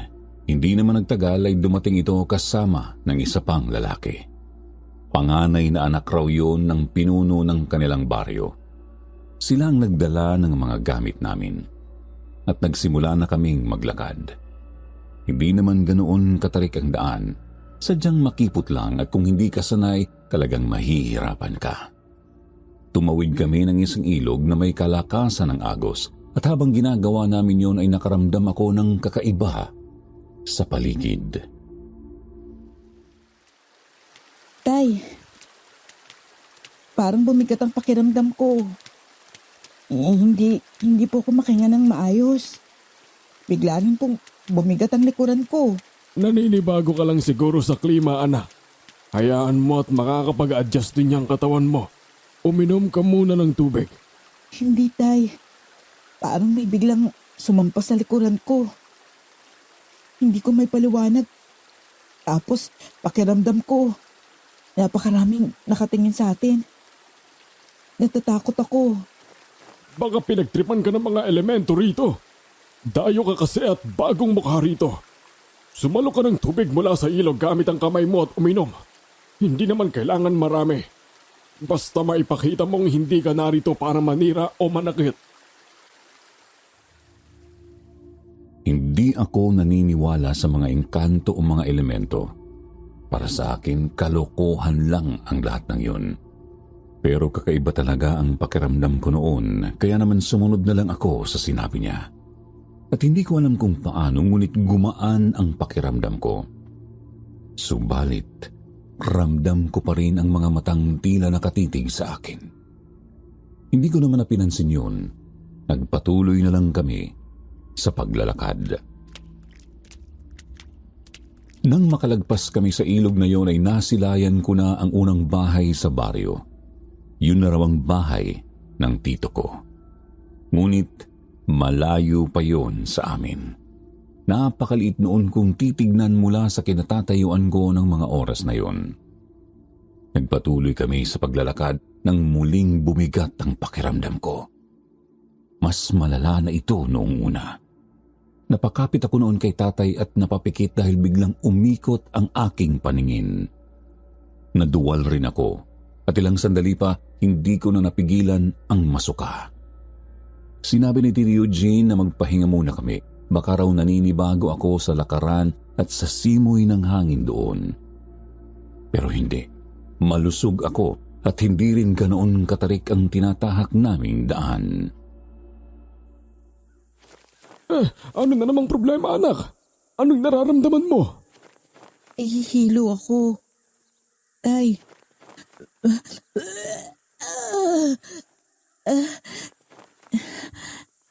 Halata na rin ang buo kong katawan. Parang hindi ko na kayang tumuloy. Malayo pa ba? Malapit na tayo. Nararamdaman mo pa rin ba yung mga mata na sinasabi mo kanina na nakatingin sa'yo? Opo. Balisang lumingon-lingon si tatay pagkatapos noon. Aligaga siyang tumingin sa bawat sulok ng kakahuyang dinadaanan namin. Hindi ko alam kung ano ang hinahanap niya, subalit wala siyang nakita. Dumukot siya sa kanyang bulsa at may kinuha siya doon na parang isang maliit na supot na gawa sa tela. Kulay pula yun at parang yung mga nabibili sa mga simbahan noon ay kinakabit sa damit ng mga sanggol. Pangontra yun, sabi ni tatay. Pangontra sa mga aswang. Alam daw niyang hindi ako naniniwala pero wala naman daw mawawala kung ibubulsa ko yun. Hindi na ako kumontra pa. Nagdidilim na ang paningin ko noon, kaya kinuha ko iyon at inilagay sa bulsa ng pantalon ko. At sa maniwala kayo sa hindi, biglang nawala ang hilo ko at bumalik ang lakas ko. Pero hindi pa rin ako kumbinsido sa mga aswang at maligno. Naisip kong pagod lang siguro ang naramdaman ko. Isa pa, lalo na rin namang bumuti ang pakiramdam ko matapos naming tumigil sandali. Muli kaming naglakad. May inakyat kaming mababang bangin at tinahak namin ang daan doon. Mula doon ay natanaw ko ang isang maisan. Malawak yun at halos katapat lang ng baryo. Sa gitna ng maisang yon ay may isang kubo at sa labas ng kubong yon ay nakaupo sa isang upuan ang isang lalaki. Sa tingin ko mga nasa 30 anyos na ito. Sunog ang balat sa araw at gulo-gulo ang buhok. Nakasampay ang isa nitong kamay sa bintana ng kubo. Ang isa naman ay nakalaylay lang habang hawak ang isang long neck na bote. Nagtagpo ang mga mata namin. Kinilabutan ako, kaya naman umiwas ako doon at nagtago ako sa gilid ng tatay ko. Ilang sandali pa ay nakarating na kami sa bungad ng baryo. Mas tanaw doon ang kubo sa gitna ng maisan. Muli akong napatingin at muling nagtaasan ang balahibo sa aking katawan nang makitang nakatitig pa rin sa akin ang lasing na lalaki. Umiling-iling ito bago tumungga sa hawak na bote. Tay, kilala po ba niyo yung lalaking yon? Yung nandun sa may kubo sa maisan. Grabe kasi makatitig, parang kakain ng tao. Nakakatakot naman pala rito. Hindi ko siya kilala. Napansin ko nga ang iba ang titig niya sa atin. Ang mabuti pa, huwag kang lalapit banda doon. Maliwanag ba? Naku, Tay, asahan mo, hindi ako lalayo sa tabi niyo. Tinanong ni tatay ang pinsan niya tungkol sa lalaking nasa maisan. Bago lamang daw ito doon, wala pang 1 buwan. Yun daw ang pumalit na tagapagbantay sa maisan matapos pumunta ng may-ari noon sa Tacloban para magpagamot. Mula raw nang dumating doon iyon ay palagi na itong lasing sa lambanog. At magmula rin daw noong dumating ito ay nagsimula na ang mga karumal-dumal at kahindik-hindik na mga krimen sa baryo. Pati na sa mga karatig lugar. Tinanong ko kung ano ang ibig nilang sabihin. Pero nang sasagot na sana ang tito ko ay isang may edad ng babae ang lumapit sa amin. Mayroon itong mahaba, umaalon at itim na buhok. Puting-puti ang kanyang suot na mahabang bestita. May kasama itong 2 kadalagahan na mukhang mga utusan nito. Maligayang pagdating dito sa aming baryo. Ako nga pala si Dina, ang manggagamot dito sa aming lugar. Maaari niyo akong tawaging Aling Dina o Ate Dina, kung anong gusto niyo. Kapatid ako ni Enrique. Ako si Carlos. At kasama ko ang anak kong si Bernadette.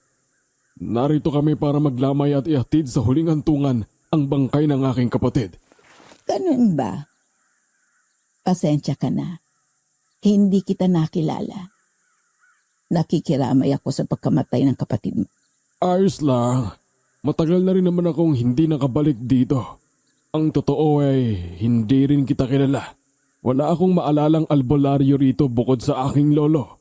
Tubong Tacloban ako.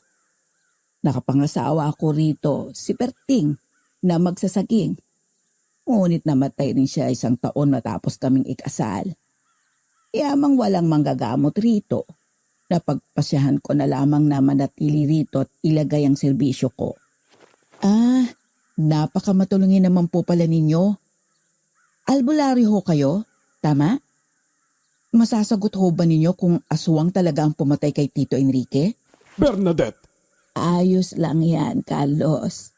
Kanya talaga ang mga taga-Maynila. Walang bilib sa kakayahan ng mga albularyong kagaya ko at kagaya ng lahi nyo. Bernadette, base sa mga sugat na tinamo ng tiyuhin mo, nasisiguro kung isang aswang nga ang gumawa nun sa kanya. Kung bakit, kung sino at kung saan makikita ang aswang na iyon ay hindi ko alam.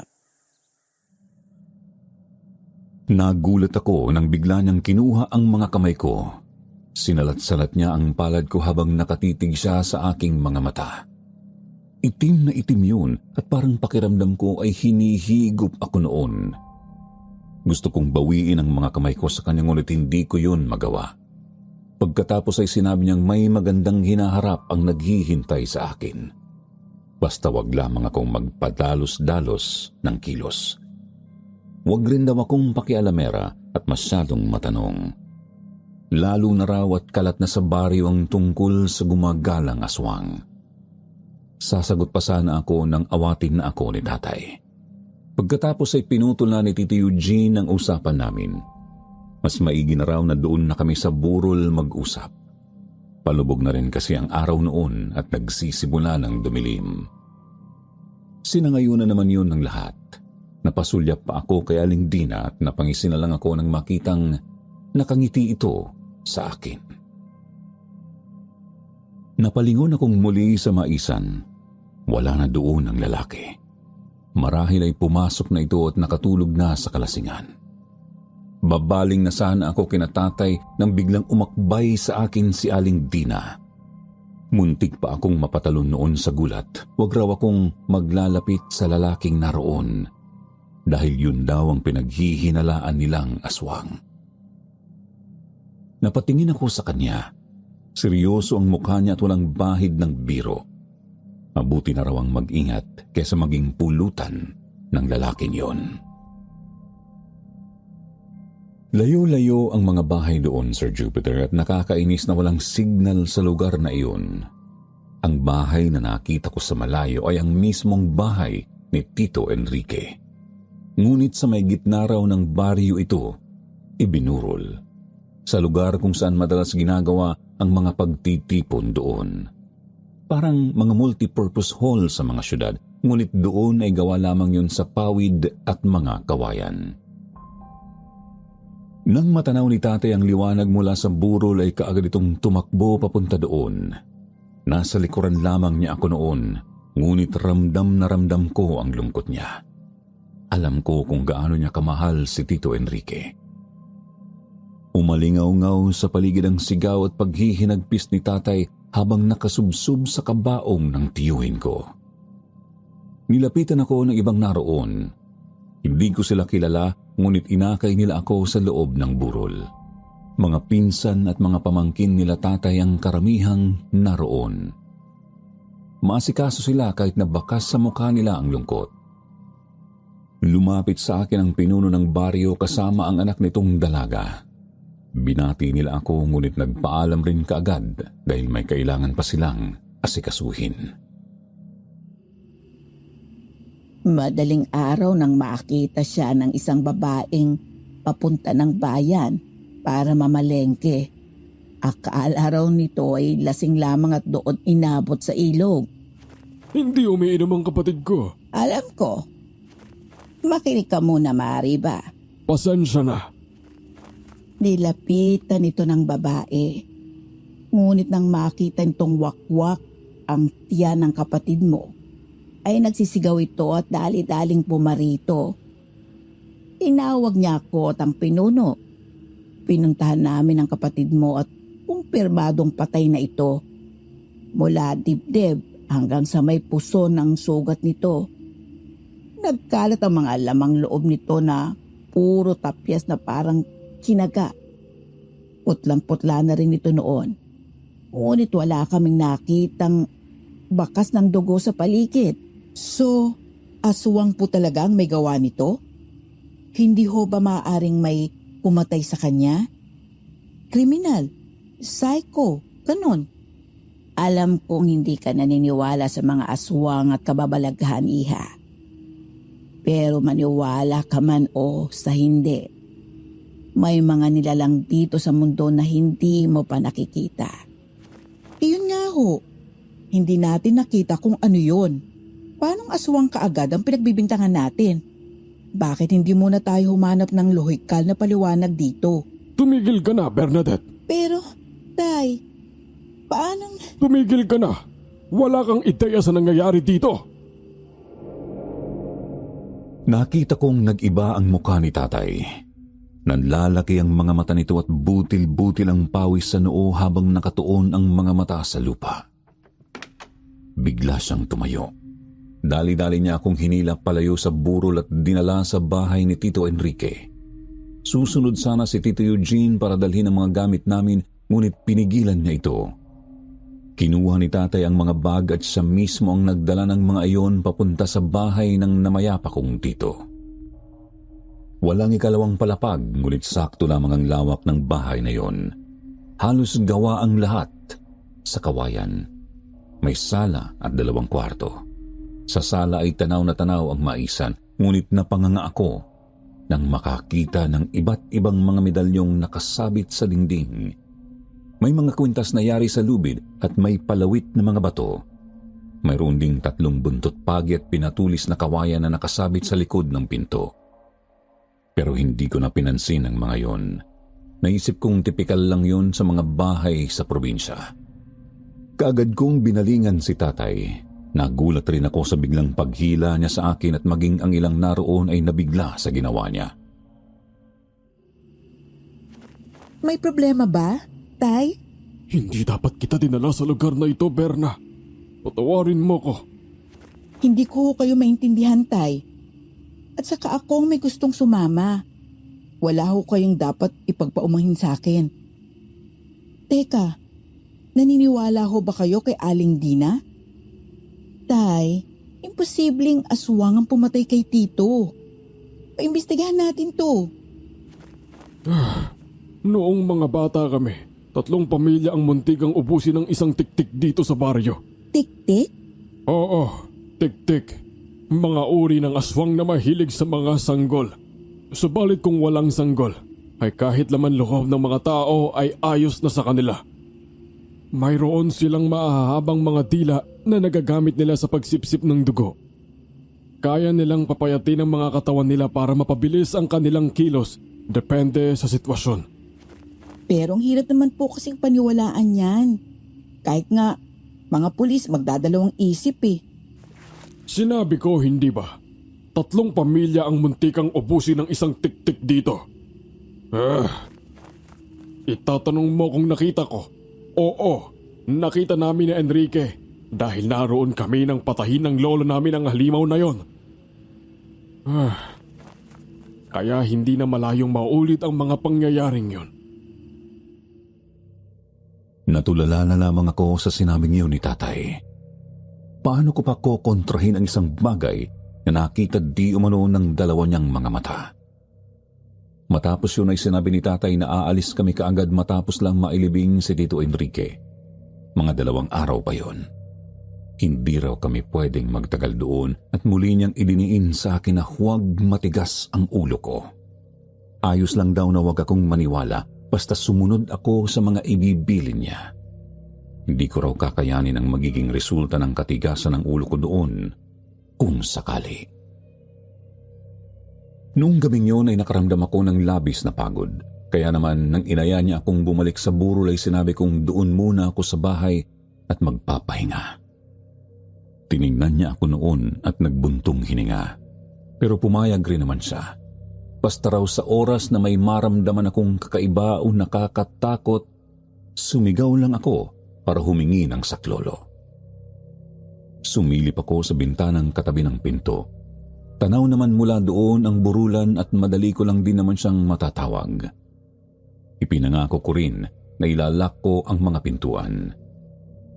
Matapos 3 beses na magbilin na mag-ingat ay lumabas na si tatay.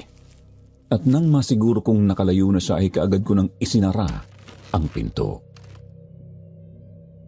May kuryente naman sa baryong yun. Yun nga lang daw kung minsan ay nawawala. Kaya naman hindi ko iwinawalay sa akin ang flashlight at posporo na nakita ko doon sa bahay. Mahirap na at baka biglang mamatay ang ilaw at wala akong makita. Umupo ako sa isang upuang gawa sa kawayan. Iniunat ko ang aking likuran at hindi ko namalayan na nakatulog na pala ako doon. Pagdilat ko ng mga mata ay kadiliman ang una kong nakita. Kaagad na kumabog ang dibdib ko noon, Sir Jupiter. Kinapakapa ko ang flashlight na nasa tabi ko lang noon. Ngunit sa halip na makuha ay nahulog ko ito sa sahig. Dali-dali akong lumuhod para kunin yon. Napakadilim doon kaya wala akong nagawa kung hindi ang kapakapain ang lugar kung saan nahulog ang flashlight. Nang biglang maramdaman kong may humawak sa aking kanang kamay. Magaspang at parang basa ang kamay na yon. Ramdam ko rin ang matutulis nitong mga kuko. Mabilis kong inagaw ang kamay ko mula doon at napatili ako ng ubod ng lakas dahilan para mapasugod si tatay sa bahay kasama si Tito Eugene. Doon ko na napansin na bukas ang bintanang nakatapat sa maisan at sa gitna ng pagkataranta namin ay may kung anong tumakbo sa bintanang yon at tumalon palabas ng bahay. Muli akong napasigaw. Dali-daling tumakbo ang pinsan ni tatay para habulin at tingnan kung ano yun, subalit wala itong inabutan. Napahawak ako sa aking kamay at napanguwi ako nang maramdamang mahapdi yun. Tinutukan ako ni tatay ng flashlight at nanlaki ang mga mata namin nang makitang may 2 mahabang hiwa ako doon. Kinakapa ko po yung flashlight. Nalaglag kasi. Tapos, bigla nilang may humawak sa kamay ko. Sinabi ko na nga ba at hindi dapat kita iniwan? Lintik na yon. Kinukursunada ka pa talaga? Aswang yun?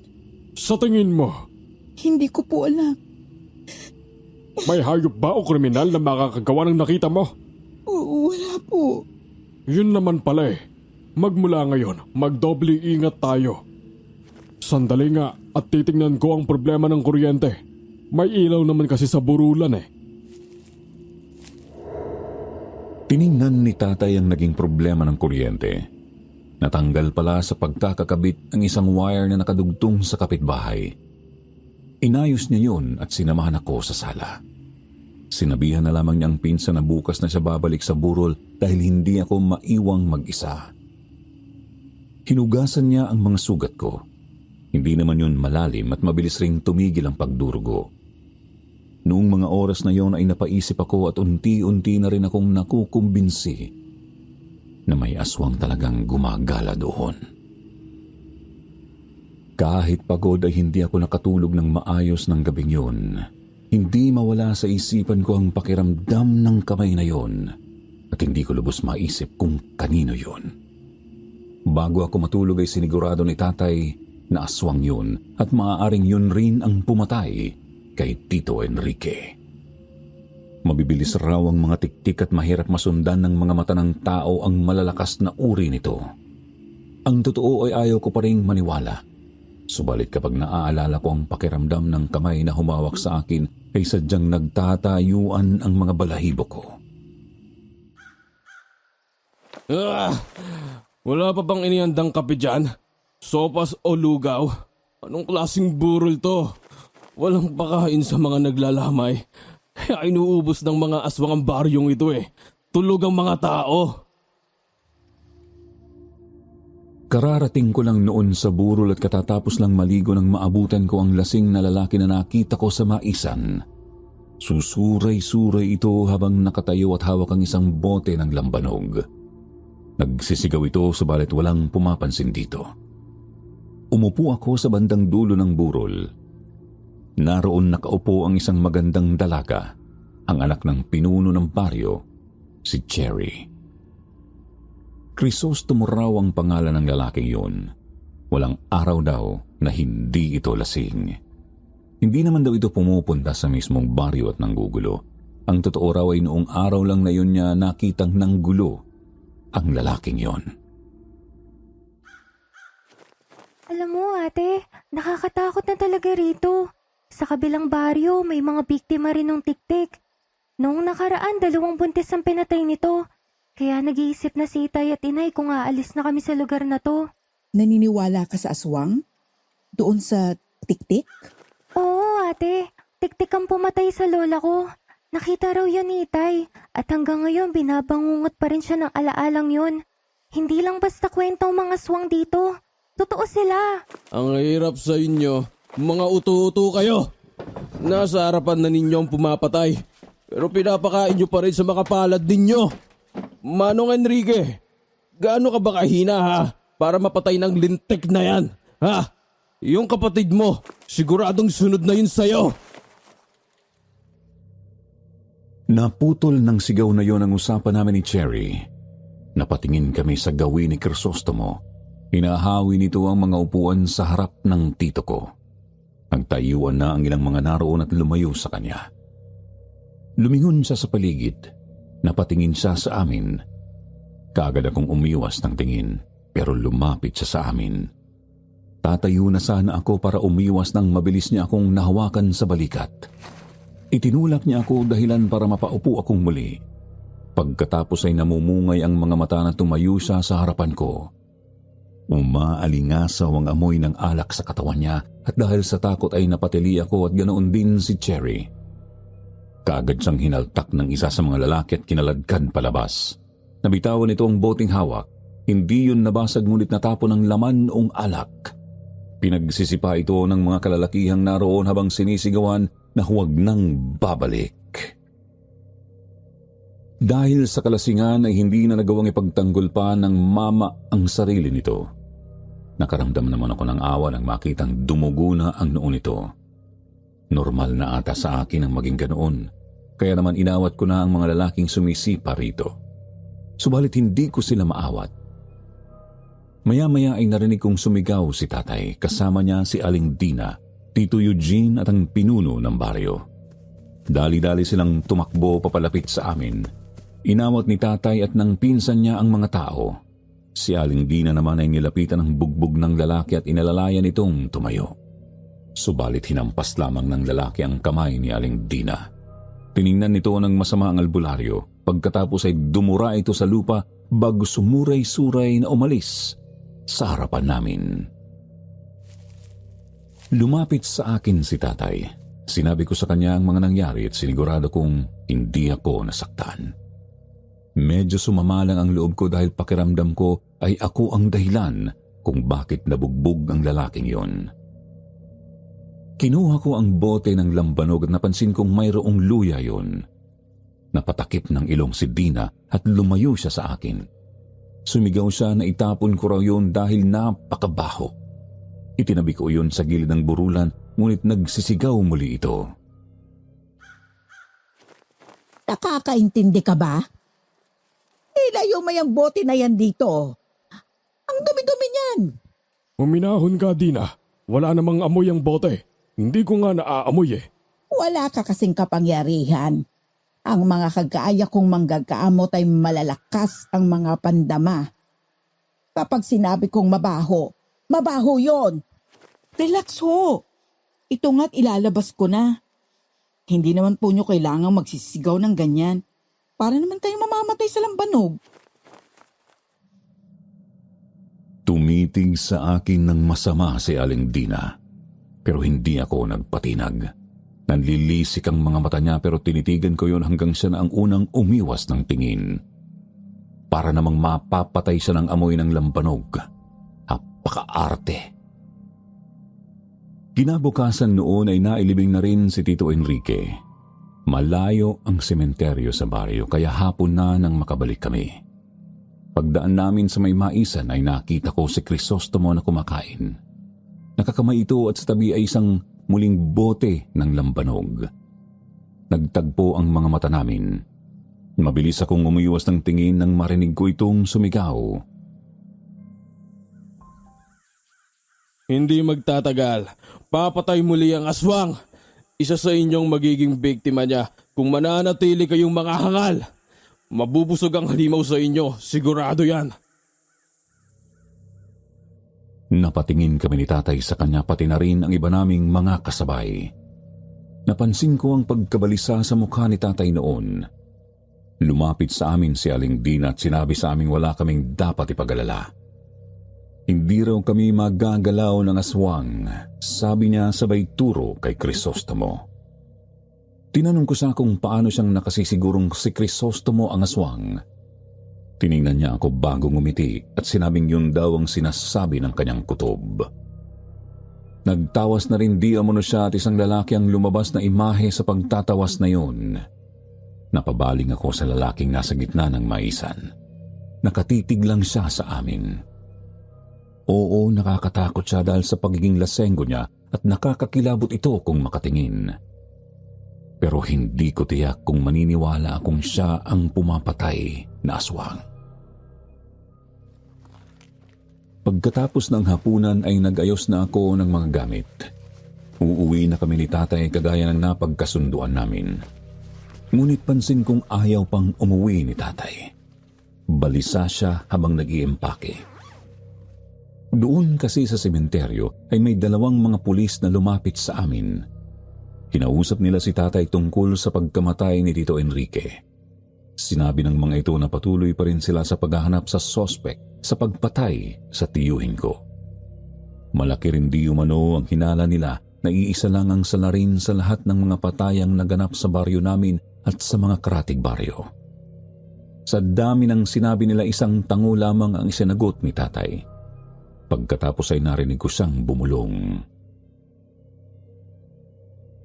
Hindi niyo mahuhuli ang pumatay sa kapatid ko dahil hindi niyo kayang humuli ng aswang.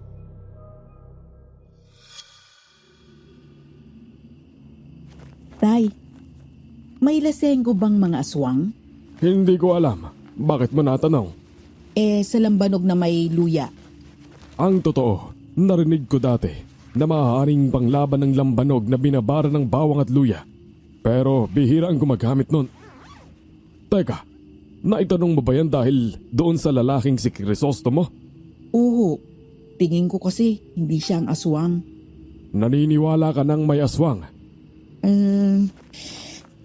Hindi ko po alam.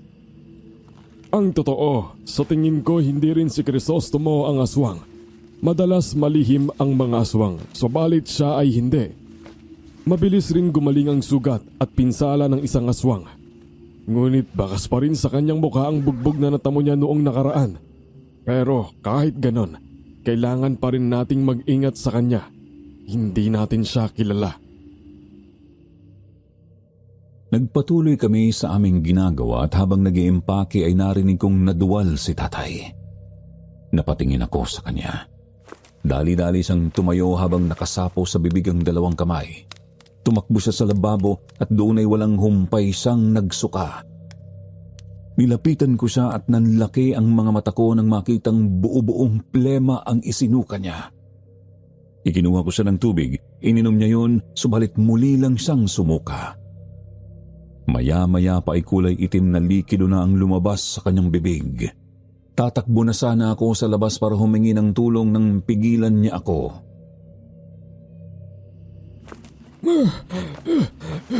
Huwag kang lalabas. Dito ka lang.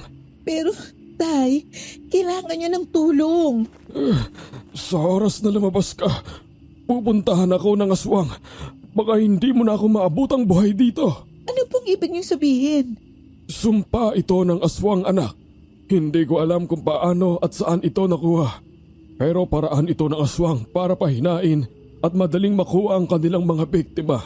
Kaya pakiusap, dito ka lang, huwag mo akong iiwan. Sige po, dito lang ako.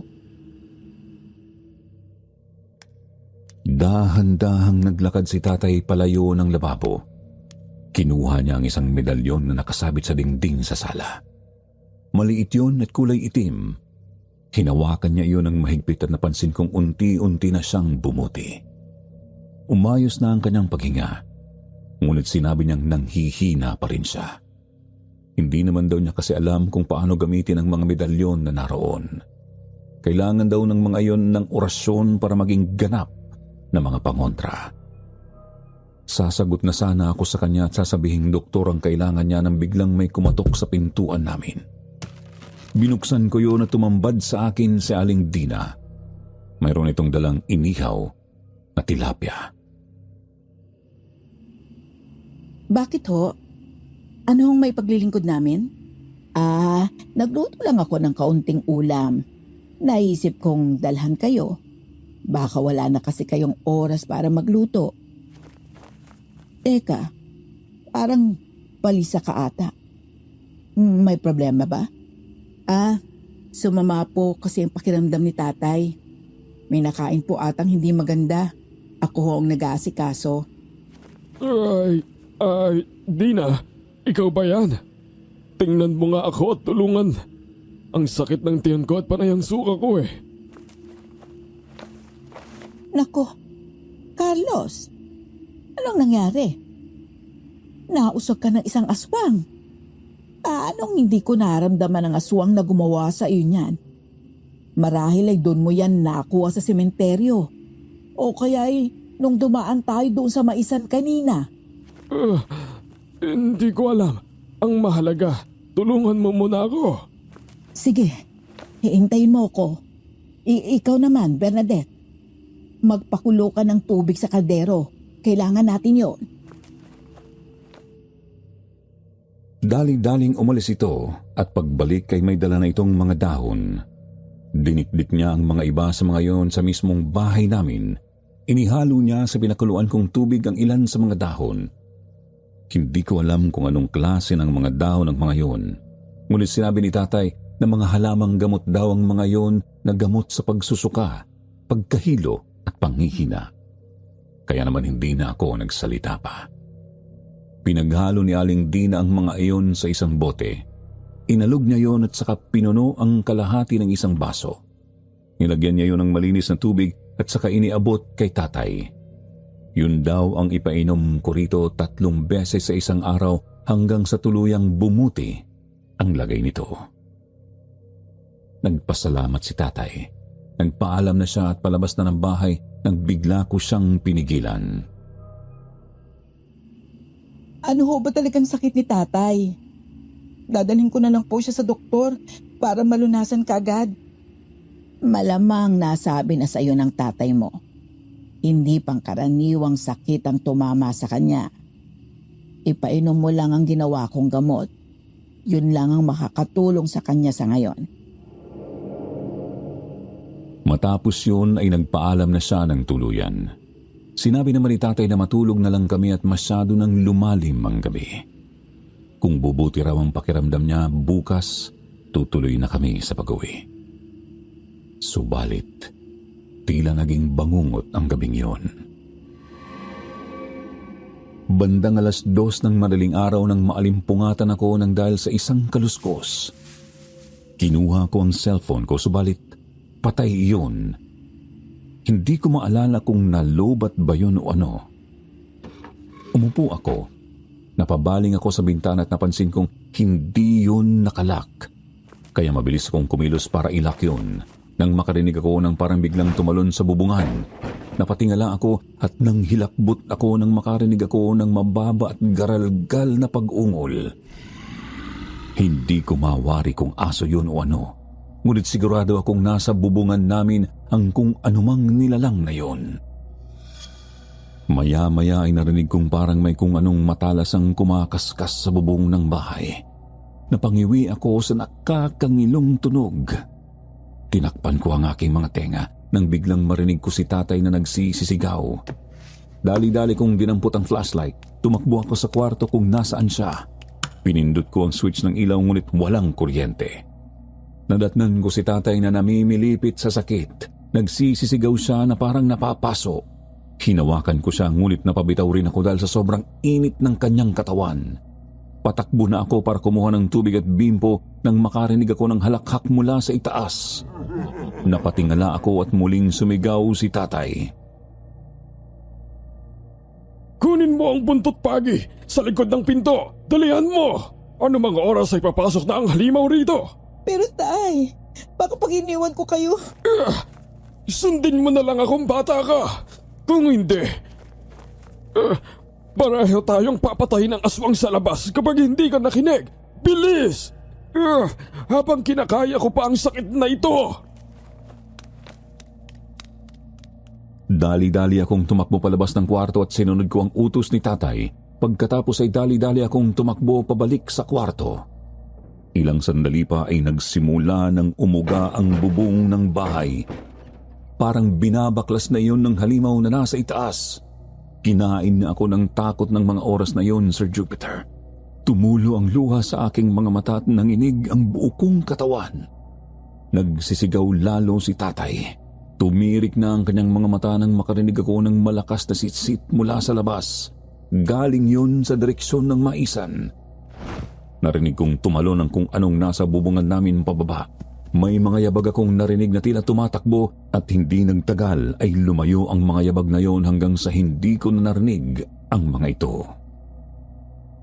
Kumalma na rin si tatay. Nakatingin siya sa akin habang hinahabol ang paghinga. Inutusan niya akong kumuha ng gamot na ginawa ni Dina at ginawa ko naman yun. Kumalma naman siya pagkatapos noon.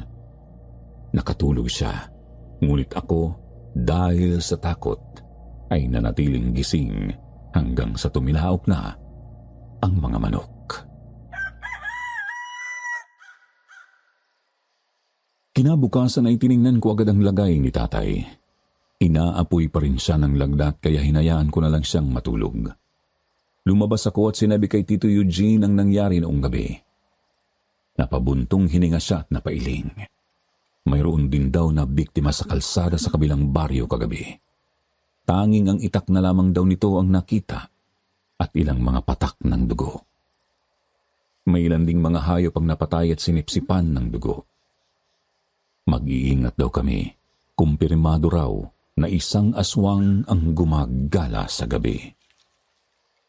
May nakita daw kasi ang mga tanod na naghabulan sa may kakahuyan noong gabi. Nakita rin ito ang payat at itim na katawan ng aswang. Nanlilisik raw ang mga mata nito at mayroong mahabang dila. Usap-usapan na rin daw yun sa bayan at sa mga karatig baryo.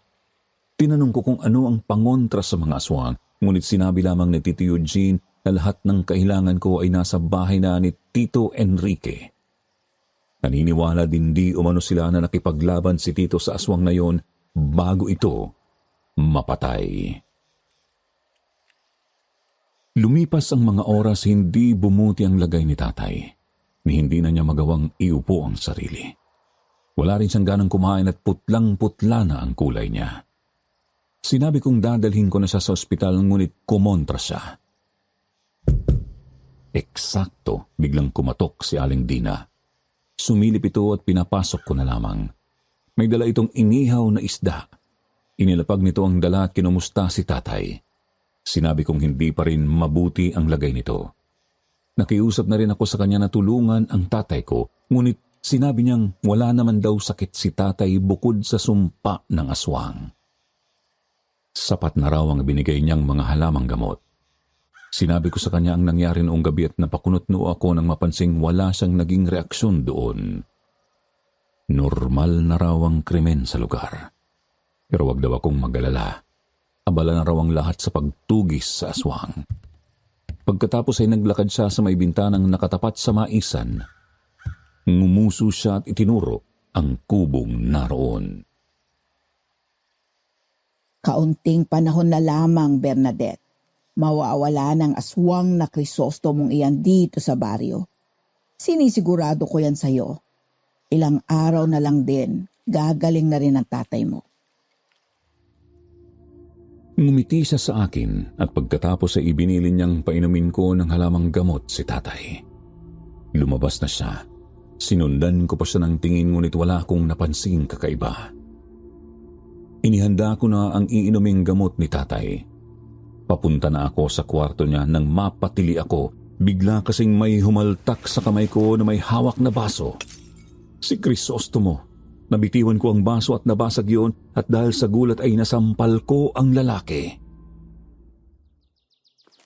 Anong ginagawa mo rito? Lumabas ka bago pa ako tumawag ng saklolo. Alam ko kung paano gagamutin ng tatay mo. Hayaan mo akong tulungan ko kayo. Ha? Ikaw? Elasenggo ka lang eh. Ikaw nga ang pinagbibintangang aswang. Isa na lang kapag hindi ka pa lumabas, sisigaw na talaga ako. Kanina ka pa sumisigaw. Matapos yun ay walang paalam na pumasok ito sa kwarto. Pinigilan ko siya. Hinila ko siya palayo ngunit ako ang nahila niya papasok. Pinitik niya ako sa noo. Hindi yun masakit, subalit biglang hindi ako makagalaw. Ni hindi ako makasigaw para humingi ng saklolo. Napatingin ako kay tatay. Nakadilat siya ngunit hinang-hinana. Ipinatong ni Crisostomo ang kamay sa noo ni tatay. Pumikit ito at tila may ibinulong. At nanlaki ang mga mata ko nang makitang unti-unting bumalik ang kulay ng ama ko. Hindi rin nagtagal ay bigla itong napaupo. Kasunod noon ay nakagalaw na rin ako. Sino ka ba talaga? Oo nga, paanong nagawa mo yon? Samantalang si Dina, hindi niya talaga kayo mapapagaling dahil hindi niya yon kayang gawin. Isa pa, siya ang naglagay ng sumpa sa inyo. Anong ibig mo sabihin? Si Dina ang aswang. Hinabol ko siya kagabi. Kung hindi ko yun ginawa, siguradong pinaglalamayan na kayo ngayon. Kung gayon, ikaw ang sumitsit kagabi? Ako nga. Anak ako ng isang kilalang albularyo sa Tacloban. Ang may-ari ng isang maisa na yan ay isa ring albularyo. Siya dapat ang huhuli kay Dina. Subalit nagkasakit ito at kinailangan bumalik sa amin. Nakiusap siya sa ama ko na palitan siya rito dahil labis na nga ang pag-asik ni Dina ng lagim. Pero ako ang ipinadala. At kaya ako palaging umiinom ay para hindi ako malapitan ng halimaw na yon. Napatitig ako sa kanya. Naisip ko noon na baka ibinabalik lang niya kay Dina ang sisi. Lalo na at ito ang pinagbibintangang aswang. Ngunit napaisip muli ako kung bakit pa niya kailangang pagalingin si tatay kung siya ang totoong aswang. Tumayo si tatay at lumabas ng kwarto. Pumunta siya sa kusina, kumuha ng tubig at pagkatapos ay pumunta siya sa tapat ng mga medalyon at sandatang panlaban sa mga aswang. Tayo ang sunod na papatayin ng aswang na yon, Berna. Hindi ko lang sinasabi sa'yo dahil ayaw kong matakot ka. Ano pong ibig niyo sabihin, Tay? Doon sa kwento kong napatay ni lolo ko ang tiktik sa bayan na ito noon, ay may kulang. May anak kasing babae ang tiktik na yon. Dalagita na yun noon. Pinilit ng mga tao na tuluyan na rin ang batang yon. Subalit tumanggi si lolo. Pinakawalan niya ang dalagita. Subalit, sumumpa yun na babalik at uubusin ang lahi natin hanggang sa wala nang matira. Ang akala ko tapos na yon dahil lumipas na ang mga taon at wala namang nangyaring masama. Ngunit hindi ko akalaing mangyayari ito sa oras na hindi ko inaakala. Kung gayon ang kailangan nating gawin, tapusin na si Dina. Bakit hindi mo rin sa amin sinabi kaagad? Sa mga taga-baryo, kung narito ka para tumulong, bakit hindi mo kaagad sinumbong si Dina? Dahil hindi rin ako sigurado nun. Noong nahabol ko ang tiktik, doon ko lang nasigurong si Dina ngayon. Nakita ko kasing bahagyang bumalik ang anyo niya sa tao habang hinahabol ko siya. Ayaw ko namang mag-akusa ng walang ebidensya. Natigilan ako noon, pero kahit papaano ay gumaan ang loob ko. Magaling na si tatay at sigurado na rin kami kung sino ang kalaban. Kaya naman kinaumagahan ay sinabi ni tatay sa mga kamag-anak namin ang napag-usapan namin tungkol kay Aling Dina. Subalit hindi naniniwala sa kanya ang mga taga-baryo. Mabait raw si Aling Dina at palaging handang tumulong. Si Crisostomo raw ang salot sa lugar. At ang dahilan para nila sabihin yon ay ang dahilan rin ni Aling Dina. Nagsimula di umano ang lahat ng dumating doon ng lasenggong lalaki.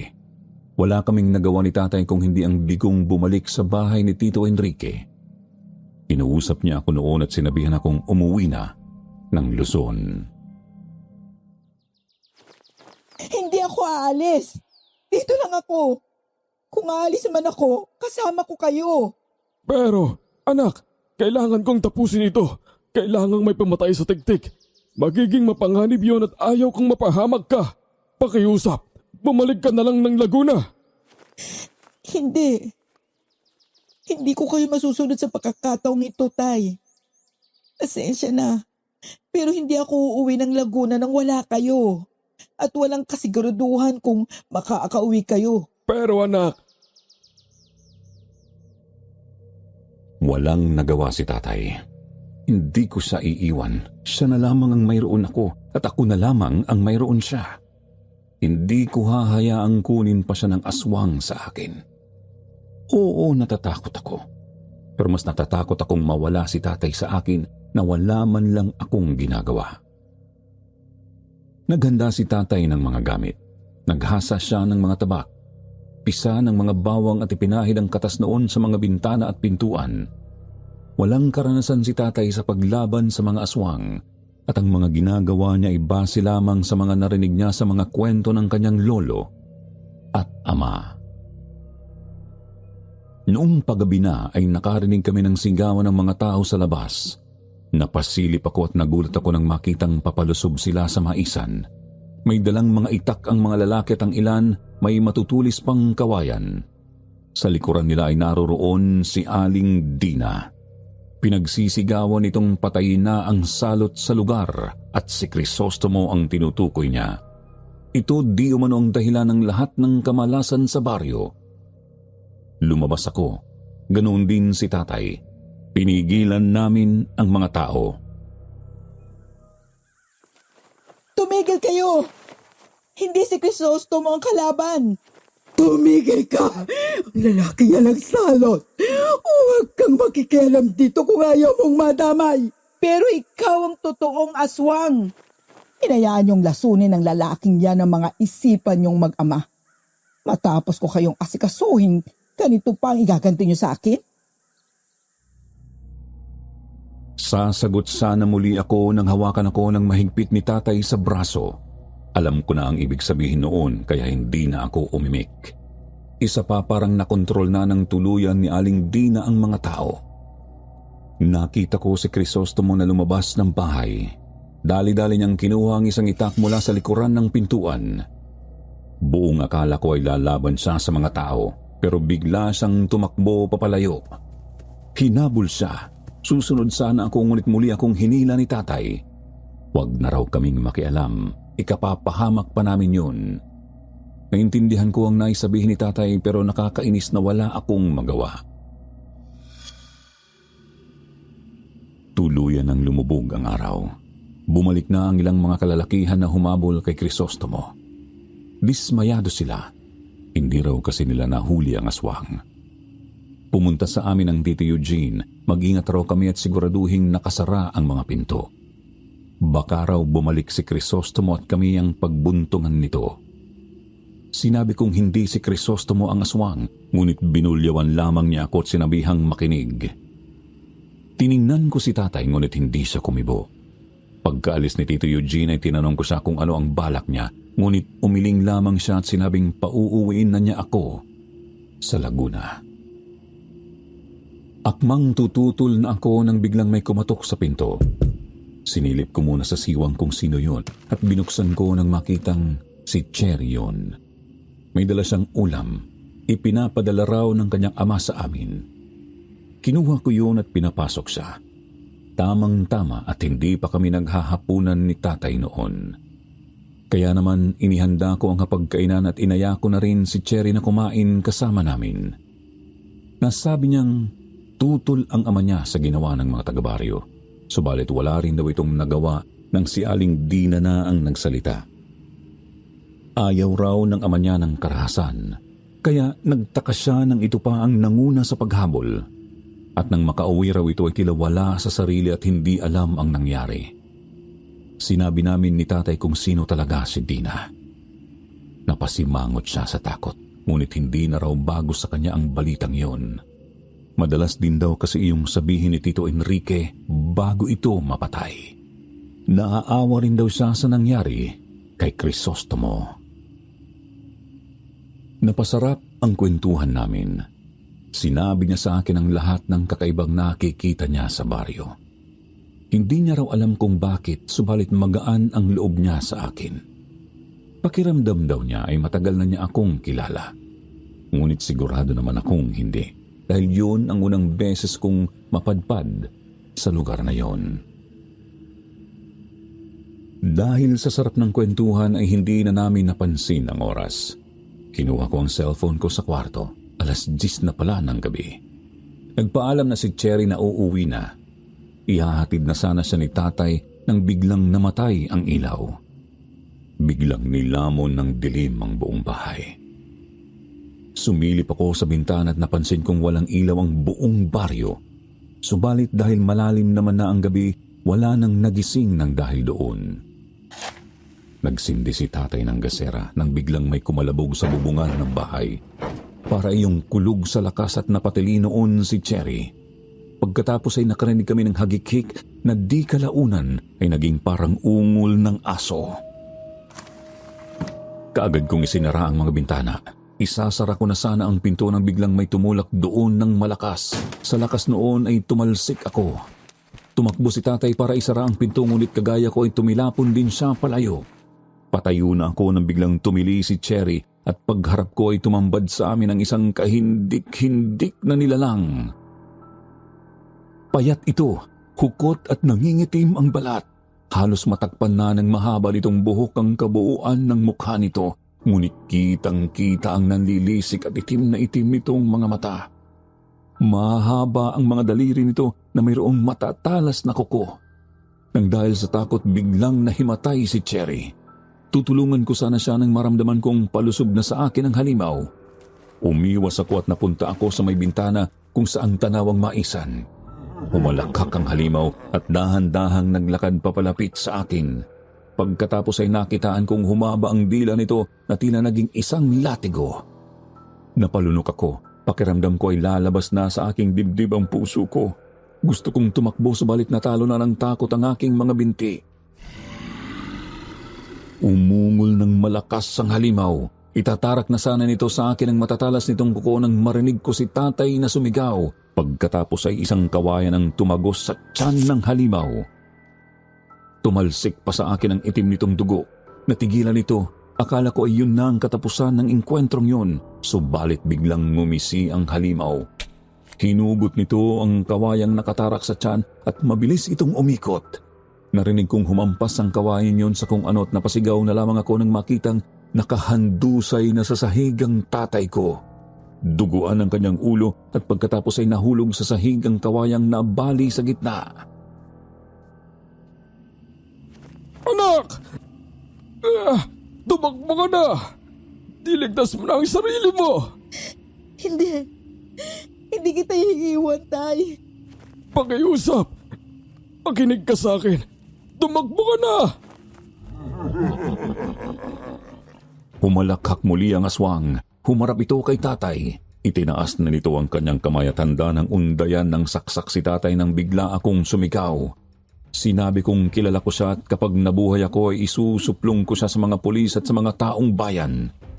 Napalingon siya sa akin. Umuusok ang kanyang bibig at nalilisik ang mga mata.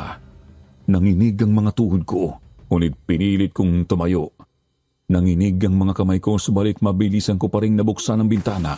Akmang lulusob na siya nang buksan ko yon at dali-dali akong tumalon palabas. Gumulong ako. Tumama ang ulo ko sa isang matigas na bagay, subalit pinilit ko pa rin makatayo. Nagsimula ng tumulo ang mga luha mula sa aking mga mata. Nanlalabo ang aking paningin, subalit kailangan kong tumakbo. Kailangan kong mabuhay. Kailangan ko pang balikan si tatay. Tumakbo ako sa maisan. Nagtago ako sa nagtataas ang mga mais, subalit hindi nagtagal ay naramdaman kong may humahabol na sa akin. Nagpatuloy ako sa pagtakbo nang biglang may humaltak sa buhok ko. Napasigaw ako sa sakit. Natumba ako subalit tumayo akong muli para tumakbo. Nang tumalon sa harapan ko ang halimaw, natigilan ako habang nakatitig sa nilalang na iyon. Sapat na ang liwanag ng buwan para makita ko ang kakilakilabot nitong anyo. Hindi ko na sana paapatayin ang tiyuhin mo, Bernard. Kung hindi lang niya pinagtangkaan ang buhay ko, handa na akong kalimutan ng ginawa nila sa nanay ko noon. Pero dahil sa ginawa niya'y nabuhay muli ang galit sa puso ko. Nagkakamali ka.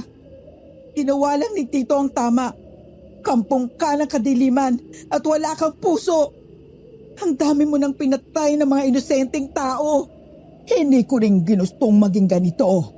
Kailangan ko ring mabuhay. Kaya ako pumapatay at kumakain ng tao para mabuhay. Pero walang puwang sa mundong ito ang mga kagaya mo. Ang mga kagaya mo ang salot. Halimaw ka! Umatungal ng malakas ang halimaw. Umusok ang bibig nito at nanlisik ang mga mata. Pagkatapos ay mabilis itong lumusob sa akin. Nagawa kong ilagan ang hampas nito, ngunit nahagip ng matalas nitong kuko ang aking braso. Napasigaw ako sa hapdi, pero hindi ako nagpatinag sa takot at sakit. Tumakbo ako hanggang sa makarating ako sa kubo ni Crisostomo. Pumasok ako doon. Naghanap ako ng maaaring magamit na sandata, subalit isang maliit na kutsilyo lamang ang naroon. Ikaw, ang tatanggalan ko ng puwang sa mundong ito, Bernadette. Ikaw at ang pamilya mong albularyo. Ubusin ko kayo. Magpaparami ako at ubusin namin ang lahat ng tao sa baryo. Hanggang kami na lang ang matira. Hanggang sa makapamuhay kami ng masagana. Wasak ang dingding ng kubo. Naglipara ng mga piraso noon kung saan-saan. Wala na akong matakbuhan ng mga oras na yon. Tanging ang maliit na kutsilyo lamang ang mahigpit kong hawak doon. At alam kong hindi ako maililigtas noon. Umungol ng malakas si Dina. Bumuelo na ito at wala na akong nagawa kung hindi ang mapapikit at manalangin ng isang milagro. Isang milagro na magliligtas sa akin mula sa kamay ng halimaw na yun. Sumigaw ako ng malakas habang nakapikit. Inihanda ko na ang sarili sa anumang sakit na mararamdaman ko nang biglang sumigaw si Dina na tila nasasaktan. Kasabay noon ay ang tunog ng hagupit ng isang latigo. Idinilat ko ang aking mga mata at sa harapan ko ay nakatayo si Crisostomo. Hawak ang isang buntot pagi sa isang kamay at sa kabila ay isang bote ng lambanog na may nakababad na luya. Pinaghahampas niya si Dina. Nakita kong lumalatay ang mga hampas na yon at ang mga latay ay nagiging mga sugat. Tumungga si Crisostomo ng lambanog. Pinuno niya ang kanyang bibig noon bago ibinuga yun sa aswang. Nakita kong bumuka ang mga sugat nito. Napaurong ito habang umuungol at nangingisay. Tumabi ka. Magtago ka sa ilalim ng lamesa. Mabilis akong gumapang at sinunod ang sinabi ni Crisostomo. Nakita kong hinugot niya ang itak mula sa kanyang likuran. Muli siyang tumungga ng lambanog at pagkatapos ay lumusob siya sa halimaw. Ngunit pagkawasiwas niya ng itak ay nakaiwas ang halimaw. Nagawa niya itong bugahan ng lambanog, subalit inabot rin siya ng matatalas na kuko nito. Tumalsik si Crisostomo sa labas. Tumama siya sa isang malaking bato sa labas ng bahay. Wasak ang kanyang damit at nag-iwan ang aswang na 3 mahahabang sugat sa kanyang dibdib. Namilipit siya sa sakit at napasigaw. Umuusok pa ang aswang ng dahil sa lambanog. Umungol ito at pagkatapos ay mabilis na tumakbo papunta kay Crisostomo. Nagawang makagulong na Crisostomo papalayo, subalit inabot muli siya ng mahahabang kuko ni Aling Dina. Ilang sandali pa ay nagsisigaw na ang lalaki. Nakapalibot na pala sa leeg nito ang naglalaway na dila ng tiktik. Gusto kong tumulong noon, subalit napako na ang aking mga paa sa aking kinatatayuan ng dahil sa takot. Hanggang sa marinig ko ang malakas na sigaw ni Tatay. Hayop ka! Lintik ka! Mamatay ka na! Mamatay ka na! Tagos sa dibdib ng halimaw ang dalang pinatulis na kawayan ni Tatay. Dahan-dahang kumalas ang dila ng halimaw sa pagkakatali sa leeg ni Crisostomo. Umungol ito at lumingon kay Tatay. Hinugot nito ang kawayan at itinapon papalayo. Dito na ako nagkaroon ng lakas ng loob na kumilos. Hindi ko maaaring hayaang masaktan ulit si tatay. Dinampot ko ang naiwang bote ng lambanog. Tumakbo ako at ibinato ko yun sa halimaw. Nabasag ang bote sa likuran nito at kumalat doon ang natirang lambanog. Nagpagulong-gulong na parang napapaso si Dina. Muling tumayo si Crisostomo, dinampot niya ang itak.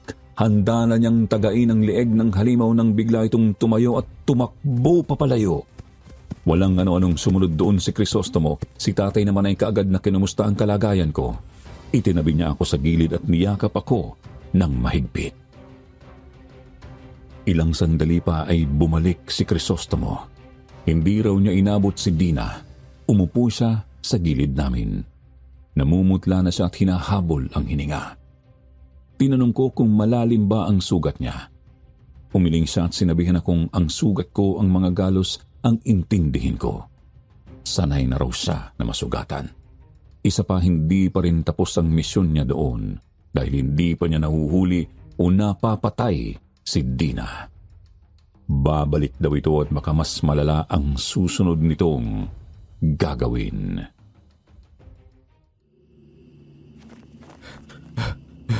Kailangan nating mapaniwala ang mga tao na si Dina ang aswang. Kung hindi natin yun magagawa, madali lang siya makakabalik dito. Oo, tama ka. Baka bukas lang ng umaga ay narito na siya. Madali lang niyang mapapaikot ang mga tao.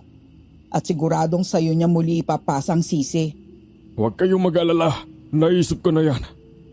At siguro ngayon ay abala na ang inutusan ko na tipunin ng mga tao. Ha?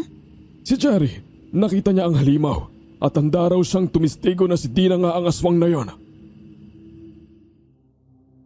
Tama, si Cherry. Nakalimutan ko noon ang tungkol sa kanya. Pinilit kong tumayo. Kahit sugatan at pagod ay pinilit naming pumunta sa gitna ng baryo. Doon ay nagtipon-tipon na ang mga tao. Malayo pa lamang kami ay dinig na namin ang bulungan. Galit ang ilang mga taga roon. Marahil dahil nagampala ang kanilang tulog. Paglapit namin ay nakita ko kaagad si Cherry. Nasa unahan nito sa tabi ng kanyang ama na pinuno ng baryo. Nang makita niya ako ay patakbo siyang lumapit sa akin. Tinanong niya kung ayos lang ako at ang mga kasama ko. Isang bagay na kinumpirma ko naman sa kanya. Napalingon sa amin ang mga tao at lalong lumakas ang bulungan nang makita nila kaming duguan at madungis. Nakita naman niyo, kasama nila si Crisostomo. Hindi siya ang aswang. Kitang-kita ng mga mata ko. Si Aling Dina ang aswang. Kung gusto niyo, puntahan natin siya ngayon. Kasi tingnan niyo, siya lamang ang wala rito. Tiningnan kami ng mga tao. Halatang hindi pa rin sila kumbinsido. Maya-maya ay nagsalita na ang pinuno ng baryo at inulit ang sinabi ni Cherry. Napuno ng bulungan ang paligid. Pero hindi nagtagal ay nagpasya na sila na puntahan ang bahay ni Dina sa dulo ng baryo. At sa bungad pa lamang ay natigilan na sila. May mga patak na kasi doon ng dugo. Papasok yon sa loob ng bahay. Kumatok sila, ngunit walang sumagot. Dito na sumingit ang pinuno ng baryo. Sapilitan niyang binuksan ang pinto at pumasok sa loob. Sumunod kami kaagad nila tatay at Crisostomo, ngunit wala na doon si Dina. Tanging patak na lamang ng mga dugo sa sahig ang naabutan namin doon. Hinalughog ni Crisostomo ang bahay. May nakita siya doong mga libritong may mga nakasulat na Latin at sa kwarto nito ay nakita niya ang isang liham. Naninilaw na ang papel noon at halos malabo na ang mga nakasulat. Subalit nababasa pa naman. Galing iyon sa isang babaeng nagngangalang Luwalhati. Nakasulat doon na dapat ubusin ang lahi ng mga krus. Ang pangalan ng lahi namin. Kami raw kasi ang magiging tinik sa lalamunan ng mga aswang doon. Ibinigay ko iyon kay tatay. Ipinakita naman niya yon sa punong barangay at ipinakita naman nito ang liham sa mga tao. Maya-maya pa ay lumabas si Crisostomo mula sa isa pang silid. May dala siyang supot at napangiwi ang lahat nang makitang daliri ng mga tao ang laman noon. Halos nabubulok na at ang iba may uod na. dito na nakumbinsi ang mga tao na si Aling Dina ay isang aswang na nagtago lamang sa likod ng pagiging isang albularyo. Humingi sila ng tawad kay Crisostomo at kaagad din naman yung tinanggap ng binata. Pagkatapos ay sinunog nila ang bahay ni Dina doon. Kinabukasan ay tinugis ng mga kalalakihan ng baryo sa pangunguna ni Crisostomo ang mga lugar na maaaring pagtaguan ni Dina. Nakarating rin sa mga karatig baryo ang balita at maging ang mga ito ay tumulong rin.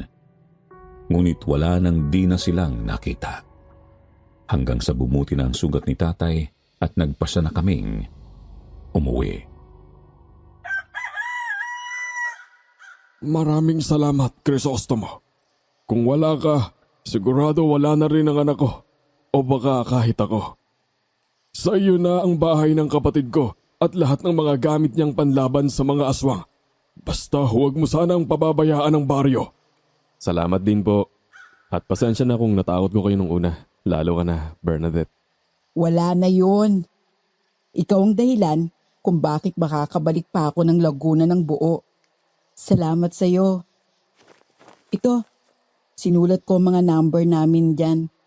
Kapag may oras ka, o kapag nagka-cellphone ka, tawagan mo kami. Oo, gagawin ko yun. 2 buwan matapos yun ay nakatanggap kami ng mensahe mula kay Crisostomo. Nahuli at napatay na di umano si Dina. Tapos na raw ang kalbaryo doon at maaari na kaming bumalik anong oras man namin gusto. Subalit sino pa ba ang magnanais na bumalik doon? Ang totoo, matapos ang insidente doon, hindi na ako nakatulog ng maayos. May mga gabing nagigising akong pawisan at hinihingal. Sabi ni tatay, nagsisisigaw rin daw ako sa gabi. Ilang taon ang nagdaan bago ako nakarecover mula sa kakilakilabot na karanasang yun. Ayaw ko nang maulit yun at marahil hindi na ako babalik pa sa lugar na yon. Sapat na ang mga pilat sa katawan na iniwan sa amin ng halimaw sa lugar na yon. Hanggang ngayon kapag bumabalik sa isipan ko ang mga tagpong yon ay kinikilabutan pa rin ako. Marami pa talaga tayong hindi alam sa mundong ito. Huwag nating baliwalain ang mga babala. Laging mag-ingat sa mga pinagkakatiwalaan. Dahil hindi natin alam, baka mga aswang na ang mga nasa harapan natin at pinakikisamahan araw-araw. Hanggang dito na lamang po, Sir Jupiter. Salamat sa pagkakataong ibinigay ninyo para makapagbahagi kami ng mga kwentong gaya nito. Mga kwentong akala ng iba ay mga haka-haka lamang. Ang hindi nila alam, nangyayari talaga ang mga ito.